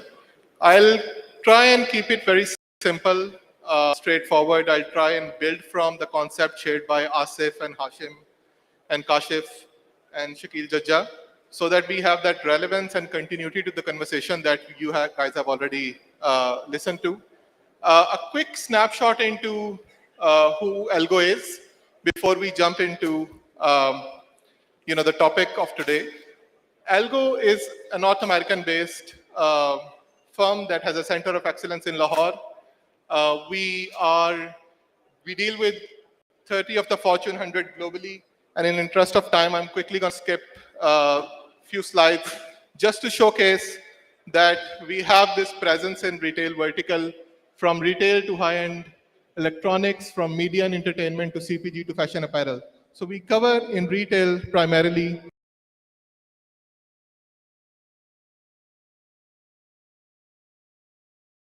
which is future of AI, machine learning, and analytics in supply chain. And before we jump into this, I just want to talk about a few use cases of machine learning and understand a little bit, in more detail in terms of where those use cases can be originated from. So we can talk about use cases around merchandise financial planning, the pre-season side of the business that you guys do, the in-season side of merchandise financial plan, and the kind of data that resides in not only within the four walls of your own retail, but also outside of the four walls to get to that robustness of the plan. So whenever we talk about those kind of plans, there are certain use cases of AI and machine learning that we want to leverage on. And building from there, we can talk about assortment planning and what is the role of machine learning and AI in assortment planning. And by when we get to that point of diminishing returns where we decide the breadth and depth of that assortment for each store and how do we localize it, I think there are a lot of different use cases where we can automate the obvious and make sure the work that we do repeatedly through human interface within our spreadsheets is automatable. But before I go there, I want everybody to have a look at this slide for a minute and understand where they are currently in their data maturity. आज आप लोगों की organizations कहाँ खड़ी हैं इस data maturity curve के अंदर? And when we work with a lot of companies locally in Pakistan and globally, we find them here in the space of speculative. And a lot of companies in Pakistan where we have them in the space of reactive, where there is data, there are system of records, but the systems are not talking to each other. So that is where we are struggling at this point in time to find those use cases and configure those use cases in Pakistan so that, those data maturity curve is not at that level at this point in time. We had siloed manual data, feeds coming out from your footfall counters and, the financial system separately operating and your point of sale separately operating. But then we do not have this integration of data as of yet, where all that data talk to each other at the same length, at the same frequency, and utilizing that, we are able to configure those machine learning and AI use cases. So the journey of configuring machine learning use cases is graduating one company from one state of data maturity to the next stage and slowly graduating it to the level of perfection. And I'll take a pause here so that you guys can go through this. And this is something a lot of people can relate to this. AI has been explained to us in a way where it is a black box for a lot of us. And For the last year and a half in Pakistan, we have worked a lot in terms of the explainability part of AI, what it can do. A lot of the CEOs here, मेरा ख्याल है कि उनको ये बहुत aggressively काम करना चाहिए in understanding the role of data science in the retail and how do we create a role that we normally call as citizen data science. With a lot of companies that we are working with right now, we feel that there is that level of maturity coming in slowly. There are a lot of functional experts who now know Power BI, who now know Python, and who want to experiment with those kind of technologies to automate the obvious. But significantly, working with AI, I think AI has a huge role. As soon as we are able to explain that and bridge that gap of explainability to the C-level executives. I wanted to present, and this is the last minute slide that we have created. I wanted to present this gap and deficit of skill between industry globally and for regional firms. If you see this spider chart in the middle, and all those areas are the skill blocks which are required to run a robust machine learning AI-enabled research. I've mapped Pakistan or regional firms in Pakistan in the middle. And you see there is a huge deficit in certain areas where global firms are far more mature in the data maturity, in cross-functional domain expertise, in sales and operation execution, in data science. But we need to work in terms of understanding where your organization is. And this is a good starting point. And I encourage everyone to take a picture of this and use this to map their organization from level 0 to level 5 and understand where they are currently in terms of maturity of data for them. And when it comes to making sure that वो digital transformation का mindset आपकी organizations के अंदर prevail करे, it's just not that machine learning alone, the algorithm alone can answer those questions. You need to have a recipe where machine learning, human expert curation on top of machine learning, and we always say it is machine generated and human created outcomes that win the race. And we have this cross-functional process design along with third-party data, along with having a data refinery in place that Asif talked about, self-generating, making sure you have a data refinery wherever there is a requirement to augment any information, your system is able to augment that. So once you have these methods in place, all the 4 layers, you are able to get to the desired outcomes. And basically, we need to prioritize what is the desired outcome you want to achieve in your next quarter and quarter after. So supply chain use cases are here. They are across 3 areas within your organization. So you can find AI and machine learning use cases in the channels. You can find them in the data sets or data foundation that you have. And you can also find them in the processes. For example, at retailer warehouse, for picking, packing, put away, you can have algorithms, machine learning driven algorithms that can drive it for you. Then for order fulfillment, you can have customer segmentation, machine learning driven algorithms that can run it for you. And in the data opportunity, there are a lot of advanced analytics capabilities that exist out there that allow you to do your store clustering or localized assortment for your stores or dynamic pricing for your stores. So all of these use cases can either be found in the channels, and globally a lot of companies, they try and explore them from data first, their processes second, and channels at the third stage. Because this is a natural progression. All of this data is mostly in-house, and you are able to explore that in a better manner. What I've done is I've actually jotted down a few use cases of retail in different verticals. So you see downstream use cases. We have assortment localization, opportunities related to space optimization and merchandise planning, opportunities related to pricing, Then you have your mid-tier supply chain where you have your network design, replenishment order optimization or logistics order optimization. And if you go upstream a little bit, then you have your vendor-based optimization and long-range demand forecast. All of these use cases are primarily driven to drive machine learning capabilities within your organization. And as a starting point, I think we need to work on the lines of understanding that which KPIs out of these that we want to impact first. A lot of companies desire that we want to start off by margin optimizations. So there are margin optimization, gross margin optimization algorithms available or initiatives that you can take in order to impact your gross margin. But depending upon where you are struggling at this point in time, organization, prioritizing accordingly, I think that will make a difference in terms of the explainability part. Towards the end, I just want to leave you with 4 steps. One is, I think we need to scan the data within your organization, assign a score of maturity within your organization in terms of where you are currently in the state of maturity of your data. You need to prioritize those use cases.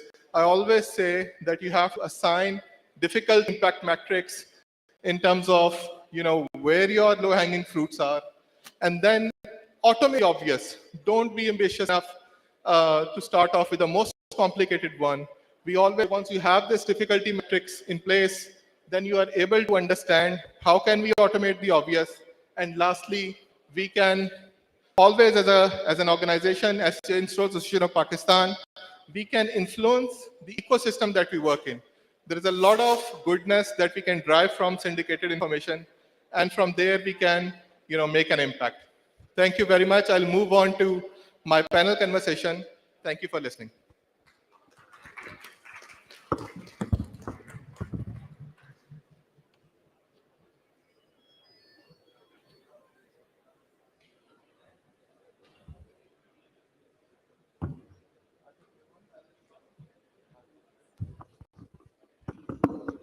I think we are one panelist short, but let's kick off this conversation.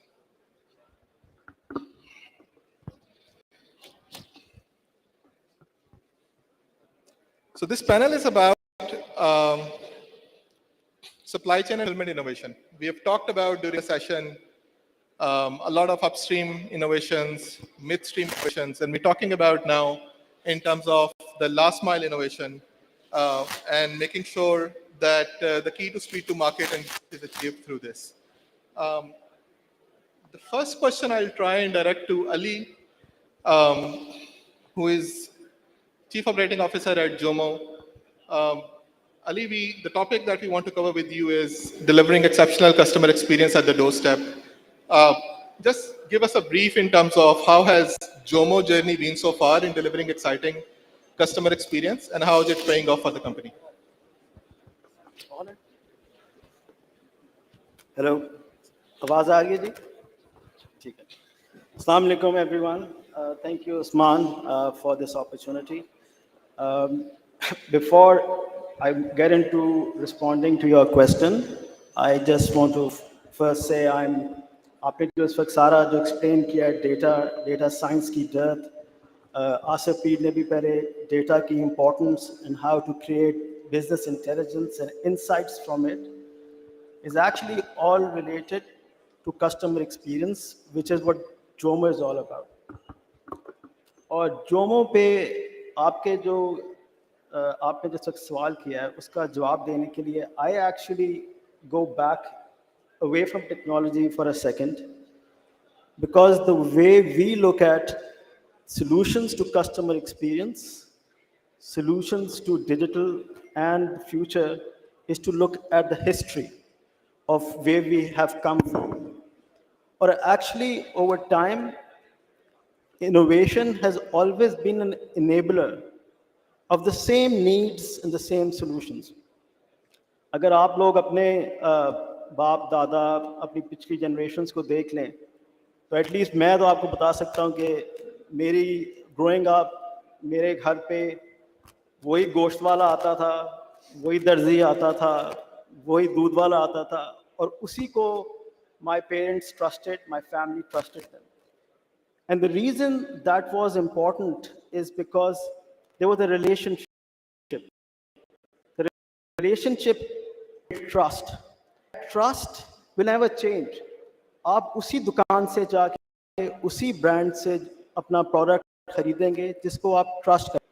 अगर trust नहीं होगा तो no matter what technology you bring in, it's not going to work. So if one of my big heroes in life has been Steve Jobs. Steve Jobs, अगर आपको, I'm sure all of you know, but he created Apple, and his biggest philosophy of creating the best product was not creating the best technology. He said कि आप customer experience से work backwards करें. अगर आपको पता है कि आपने best customer experience किस तरह deliver करना है, उससे आप work backwards करें और देखें आपको technology क्या चाहिए to enable it. So coming to your question, which is basically around fulfillment and last mile, when Jomo started its operation 2 years ago, सबको सारी दुकानें बंद थी, COVID था, we didn't have any bricks and mortar, and we wanted to make sure कि अगर आप घर में बैठे हुए हैं, locked up हैं, और अगर आपने वो shopping experience repeat करना है जो आपको एक दुकान में मिलता है, वो आपको किस तरह मिलेगा? So we created a last mile model, which thankfully has been the basis of our success and is actually something I would like all of you to look at for your own businesses. Because हमने ये नहीं कोशिश की कि हम एक technology लाके change कर दें किसी चीज़ को, ई-कॉमर्स स्टार्ट कर दें. हमने कोशिश ये की कि वो जो एक्सपीरियंस जो मिस कर रहे हैं consumers, like walking into a store and buying a dress or a shoe or any beauty products, we should be able to deliver it to their home. They should try it. वो पहले product देखें, उनको अगर सही लगता है वो, और if they're satisfied, then they keep it or they return it. That try before you buy concept has existed outside Pakistan for a long time. But in Pakistan, where labor is more affordable, we have not been able to utilize it because we just think it's not possible.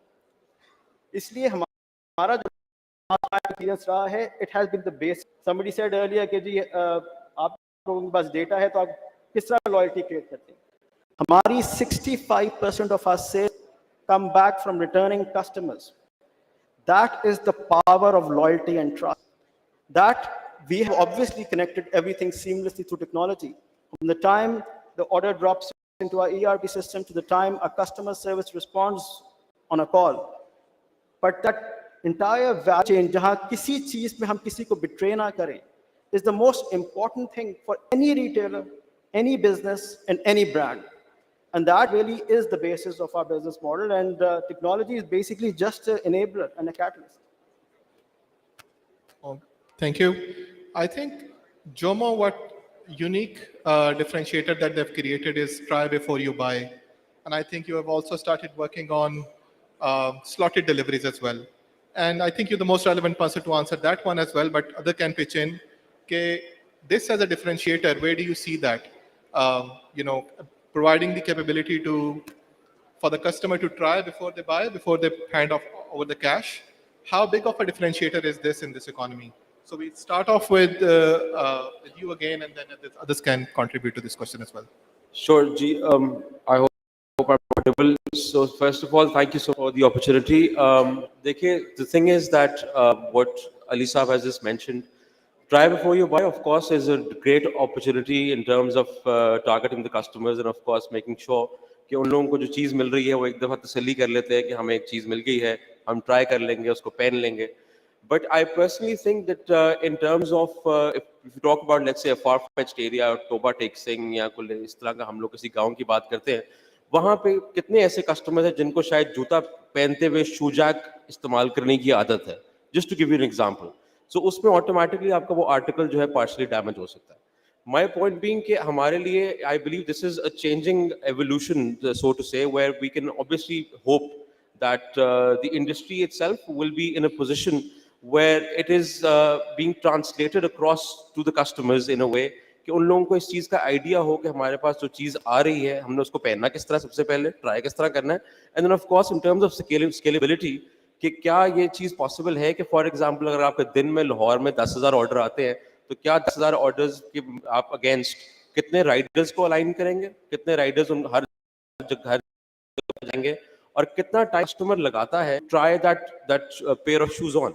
So of course, I believe that's partially a problem. I see that it's something that if you guys can address it, then of course this is something that's great. But and then obviously Jawad sahab इस बात से agree करेंगे कि हमारे जो e-commerce में logistics में खास तौर पे हमें जो एक बड़ा major problem face होता है, that is that the customers tend to cancel the order. Why? Because they haven't seen the product itself, or for that matter, if it's from a brand that has sort of doesn't have the loyalty that you guys have, तो automatically उनको फिर होता है कि अच्छा जी पता नहीं मैंने order लेना है नहीं लेना वगैरह वगैरह. So that is one thing that is evolving day to day, and then of course we've got key players like for example Daraz. उन्होंने recently, I'm sure that you guys know, that they took out about 30,000-40,000 fake sellers from their the database. Point being that they've sort of tried to build that trust overall in the e-commerce industry. So that obviously is going to change and revolutionize things.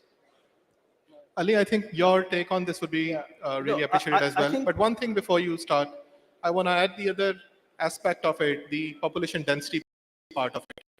Once you have designed a model, you're actually allowing people to try before you buy. And I get what you're saying, that in terms of efficiency, it will hamper a lot of efficiency challenges. It will create a lot of efficiency challenges. But how do you tackle that today? Population areas in Pakistan and then providing the service.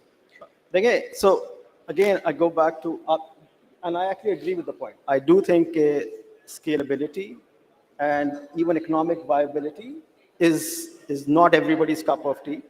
And we have over 2 years understood how to make it more viable. Having said that, try before you buy. Nahi hamari. This is not the point I was trying to make. My point was, Jomo जैसी companies और हमारी गिनती के कंपनियां होंगी जो e-commerce में अपने आप को ग्रो करने की और इवॉल्व करने की कोशिश कर रही है. हमारा 2 रोल है. एक रोल तो हमारा ये है कि हमने कंपनी को सक्सेसफुल बनाना है. That is obviously everybody's job and everybody's purpose. But as an e-commerce fulfillment technology driven company, we have another bigger role in Pakistan, which is to build trust for consumers about e-commerce, not just Zomo. And वो trust उसी तरह आएगा जब लोगों की transition आसान हो जाएगी.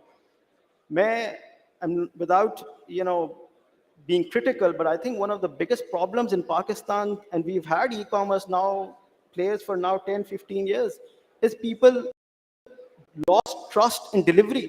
आप order क्या करते हैं, चीज क्या आती भी है कि नहीं आती है, यही तो सारे questions हैं जो हमने address करने हैं.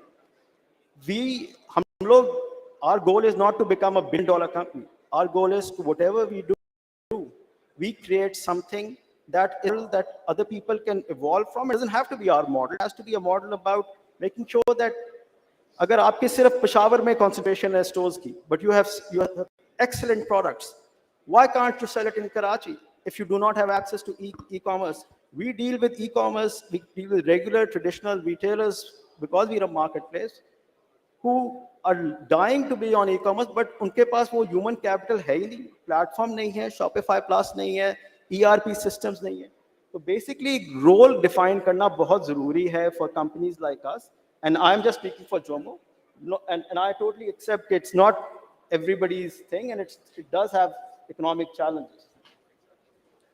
Jawad, coming on to you now, being an industry veteran, we've talked about future of these verticals, and where do you see role of technology in future of logistics and last mile delivery? No, not audible. Assalamu alaikum, and thank you so much for this opportunity. Assalamu alaikum ji, and thank you so much for this opportunity. The question that I understood is basically the role of technology in last mile delivery as well as the vehicles involved. Well, the battery operated vehicles are coming in the market and everything. We have tested a few of them, but they aren't up to the mark right now. Why? Because of the fact that we can only use what is available in Pakistan. The mileage that they give is around 100 kilometers in one charge. which is not good enough for a courier, basically because of the fact that 25 to 30 kilometers is his house run and office run, and then 60 kilometers for 20, 25, 30 deliveries is a bit less. And then charging that bike is another problem. It's basically that. But still, innovation is going on. But it's not very fast, frankly speaking, as far as the industry is concerned. And I will be very candid and open with you. We all companies, Jomo is doing an excellent job. That we cannot compare ourselves with them. That is a time stipulated delivery, and that is pretty different from ours because of the fact that they take the product to the customer, they let them open it, then they let them try it even. And if they want to buy 2 or 3 items out of 10, they can do that even, and the courier can take the rest of them back.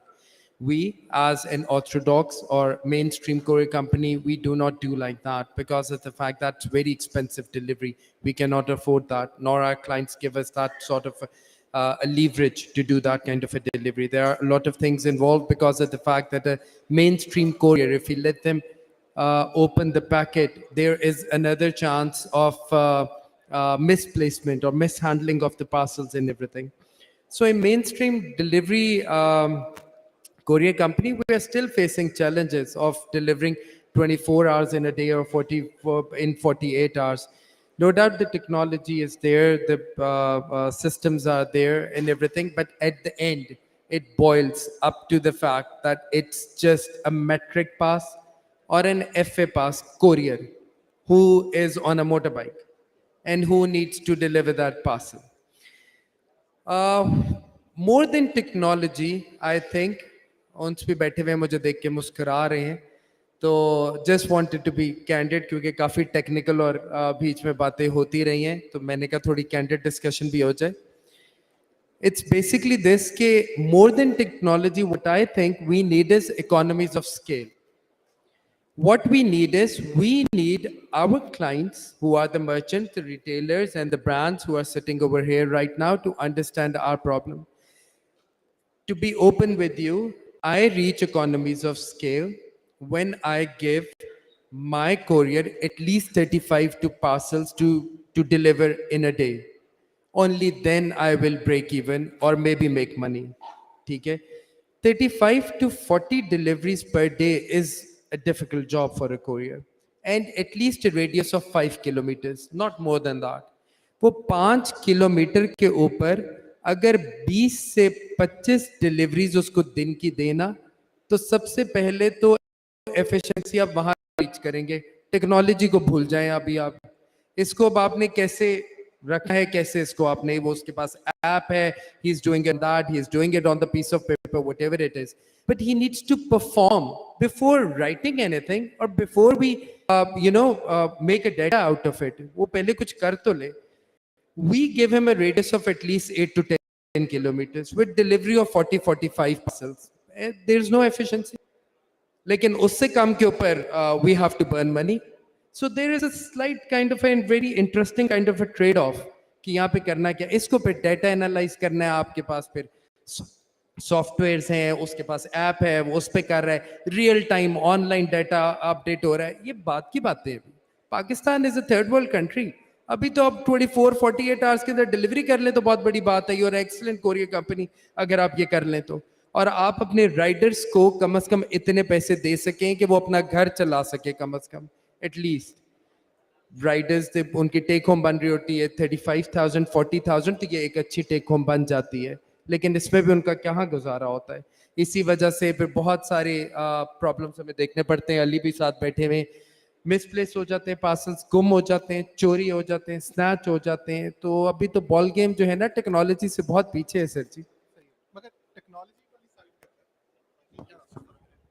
But last question, and I can see a connection with what you have said.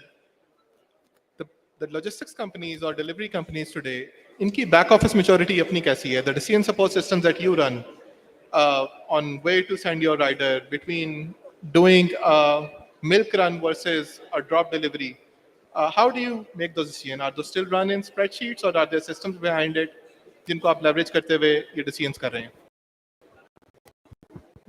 वो proper एक customer service in the CRM system is, it's basically that. And then we have some extra, some jumper couriers to do some extra thing. For example, there is a time stipulated delivery. I'm in office and my office is only 10 o'clock, so I need this delivery before 4. And some of them, they give house addresses and they say that in the morning we are in our offices, and in the evening I'll be at home to deliver it at that time stipulated time. Yes, we do manage that. 80 to 90% with call centers, with state-of-art CRM systems and everything, with having a direct chat with the rider, calling him. There is a proper control tower at the head office who is controlling all these time stipulated extra kind of deliveries from there. So the technology is in place. The technology is there. We have automated softwares, we have artificial intelligence. I don't know, Ali must put a word or two cents on it, that we have basically a grading system of the consignee which we give to our brands. For example, if I, Jawad Mirza, have ordered 10 orders online, so how many have I received or how many have I accepted? If I have accepted 8, then my rating is 8. If I have only accepted 2, then my rating is 2. That means I'm not a very serious buyer. I'm just a, kind of window shopper, or I just buy for the sake of fun and then refuse it. I feel power in that. So we have done certain kind of integrations. Then all of our brands, all of our basically clients are integrated in our software. Once they receive an order, it's automatically booked with us, and then we arrive it, and they can see all the statuses online. So basically, not the bulk chain transaction is not there to like 80%, but I guess at least to 50-60% we are following that. And then basically the IoT, which is Internet of Things, we are doing we are working on that also. So the IT is always busy, and we are advancing as far as technology is concerned. Not only us, the whole industry is. The competition is very strong, that is why. But the challenge that we face, which I have said earlier, is not about IT. It's more about the ground realities that we are facing. Thank you very much, respected panelists. That concludes our talk. I'll pass it on to the coordinator. Thank you.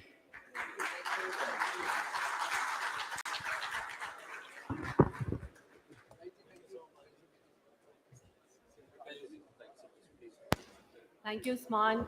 Thank you, all the moderators, panelists. We did have 2 panel sessions in this session. I would like all of you to please be seated. So right before lunch, when we break, you can take your mementos. I would also like to thank our session guest of honor, Mr. Dr. Gohar Ijaz, his patron-in-chief, APTMA. Dr. Saab will be concluding this session by giving a small talk. And so over to you, and we look forward to hearing what you have to say. Thank you.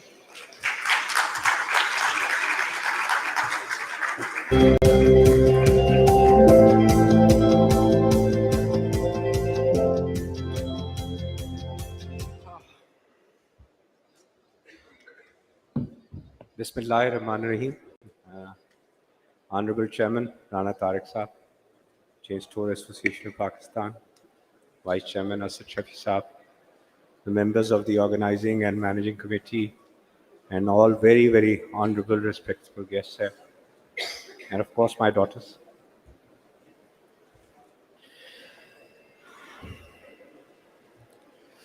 Pakistan is a developing country. We all know that. It's a $300 billion economy. Now, how do I translate this $300 billion into business potential and business strategy. That is why I'm here. When I decipher this $300 billion into 230 million people, which is the population of Pakistan officially, it comes up to about $1,350 per person per annum today. That's it. So we're talking about $1,350 per person per annum. And if I translate it further in rupee, at today's exchange rate, it's about 300,000 rupees per year or 25,000 rupees per month per person per annum. This is what our reported GDP is. But all 230 million people are not earning. If I look at the other way around, at least one person is supporting four persons. So with that number, it comes to 125,000 rupees per family per month. When I looked at this number, 125,000 rupees, that opens my eyes. No, it's a little striking because in our system, it's not the whole family is working. It's mostly one man is working and is pulling a family of four, wife, two children on an average. When I decipher this further into our retail business, the retail business is 20% of our GDP, which means close to about $60 billion. Now, $60 billion, when I look at the number again and decipher it, it's $250 per person per annum. It looks to be very low, $250, but this is what he's earning, $1,300, and it's 20%, $260. But this is what your reported retail today is, $60 billion. What does this all mean? This means when the bed rises, everything rises. We are an economy of $1,300 per person per annum. With the youth, with the education, with the technology, with the media, with the social media, I don't see it being $1,300. I am an optimist by nature. I see it growing to $2,600, 100% growth in next 10 years. This is what my belief is.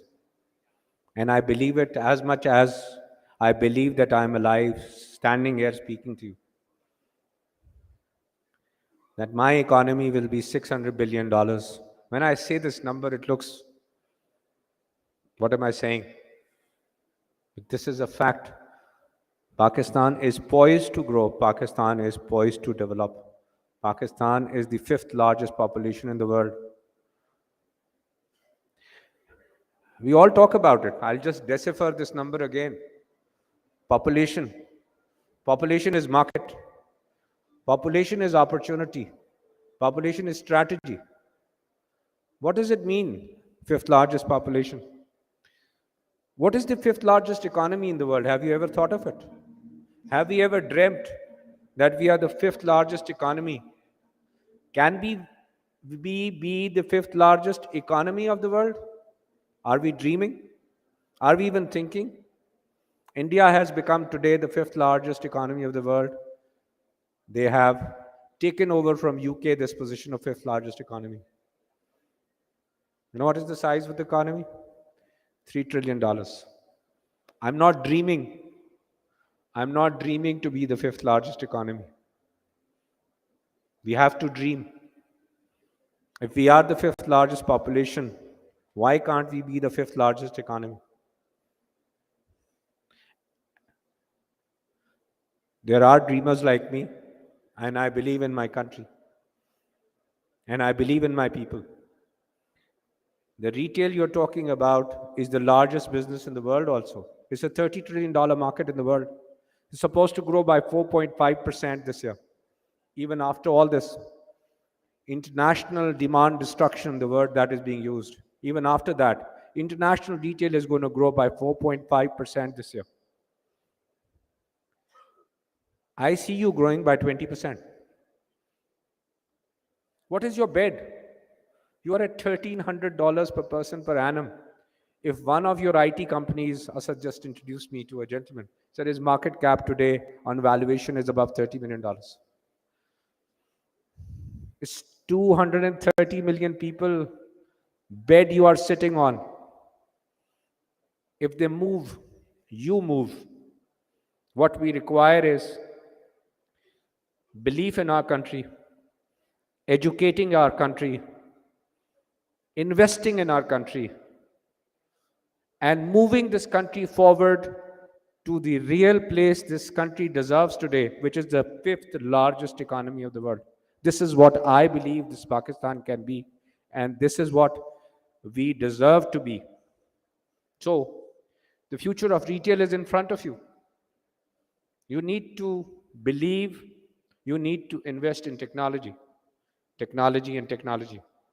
You look at the trends, what are there in the world. Fashion is the buzzword.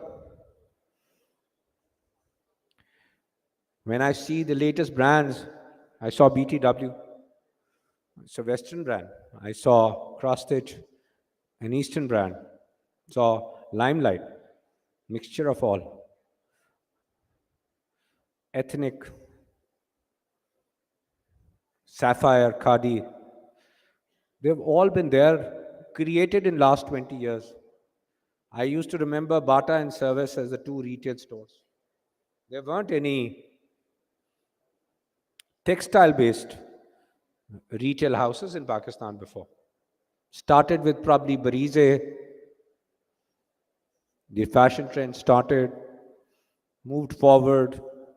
We used to produce leather. I used to remember only Musa ji used to be there in Karachi, making some Isa ji and Musa ji. Used to be making leather products. Now we see so many brands. Rana Sahab, yours brand, Hub is one of the famous brands. There are many brands. Many textile retail sector is now getting major families of textiles who are investing in this business. Gul Ahmed, Nishat, Al-Karam, Deen, Aisha Group, Sapphire, all are basic textile companies moving towards downstream. How does it move? How many people do we have in the world who are Pakistanis? We get $30 billion, just one number, just for your future strategies. One number. We get remittance of $30 billion annual, equivalent to the exports of Pakistan. It is half of what the total retail size of this market is, $60 billion. Where does this money go? This $30 billion. Supporting the families, coming and spending their holidays here, and spending and buying our local clothes here, buying real estate. So if I divide the share, that's a $10 billion market for you, sitting in Pakistan. But if you grow and become international, and just cater to our Pakistani market, just cater to them, 50% of the market share is just sitting with you. They're looking at brands, they don't know how to get it. You just need to improvise on your management systems. I know you spend hours and hours in sourcing, hours and hours in procuring, and I was very happy to see that you're sharing information amongst each other. You're sharing where to buy, how to package, how to bill, how to even get these receipts in place. You need to share. Pakistan became one of the most efficient textile industries in the world. You know why? We had Aptima. We shared. The difference between the higher mill and the lowest productivity of the mill was less than 5%.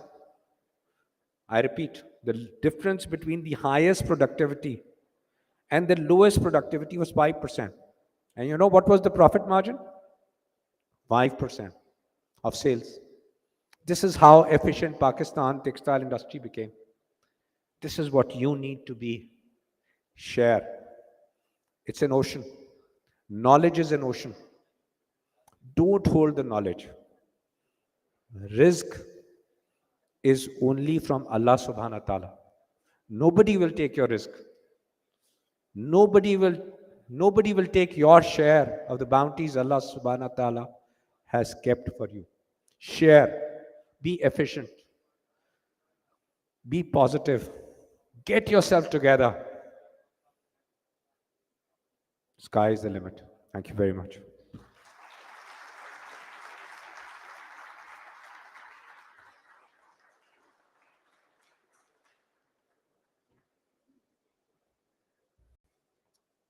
Thank you very much. And with that, we come to the closing of this session.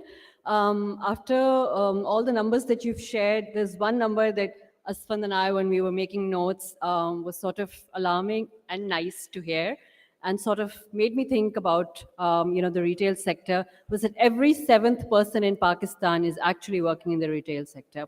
So kudos to all of you for being patient, for listening to everybody, for paying the money, for showing up, for being part of the retail sector. We're here because all of you are here. And so clapping for all of you and for all the panelists and session speakers. And I know you're all hungry and everybody's been asking me, when are we breaking for lunch? So right after the memento ceremony, sir, could we please have you again on stage?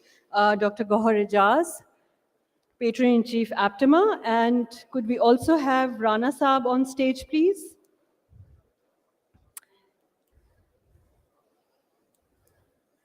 Right. So a long list of mementos that we need to give. Gee.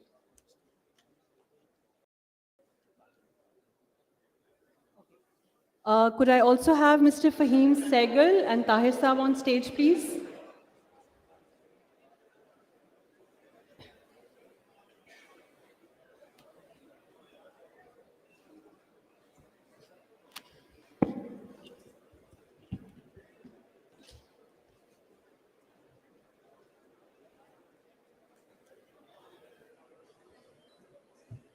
Right. Okay, we're ready. And so we started this session with Mr. Asif Peer. So Asif, could we please have you on stage?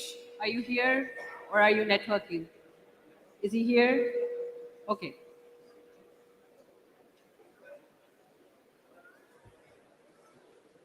Should I move on? Yeah, okay.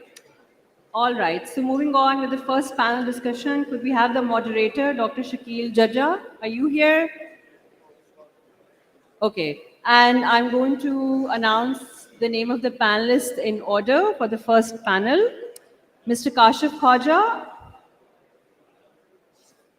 Is he here? Mr. Kashif Khaja, are you here? Okay. Mr. Hashim Zulfikar. Mr. Monis Rahman, Mr. Hassan Bukhari. Is any of you here? Are your teams looking for you?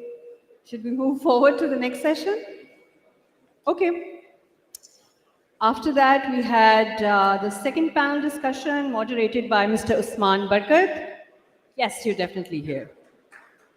Thank you, Usman, for a wonderful job and for moderating so nicely.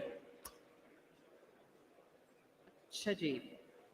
And in order, the panelists, Mr. Ali Khan Bajori,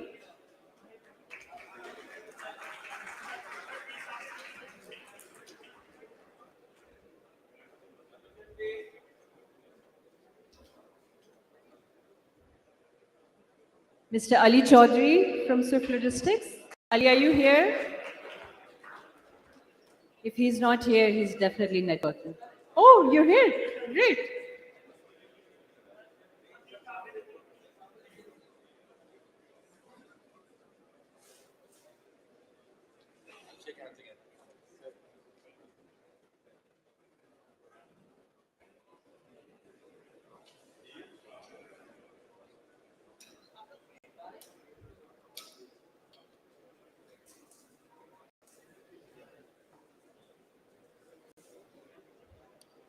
Right, and Mr. Jawad Mirza from Call Courier.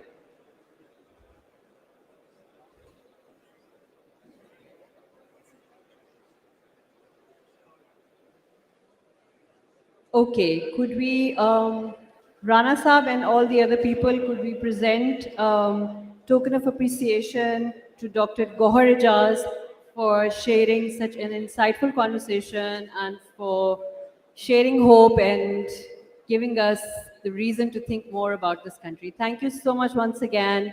And with that, we could close the session.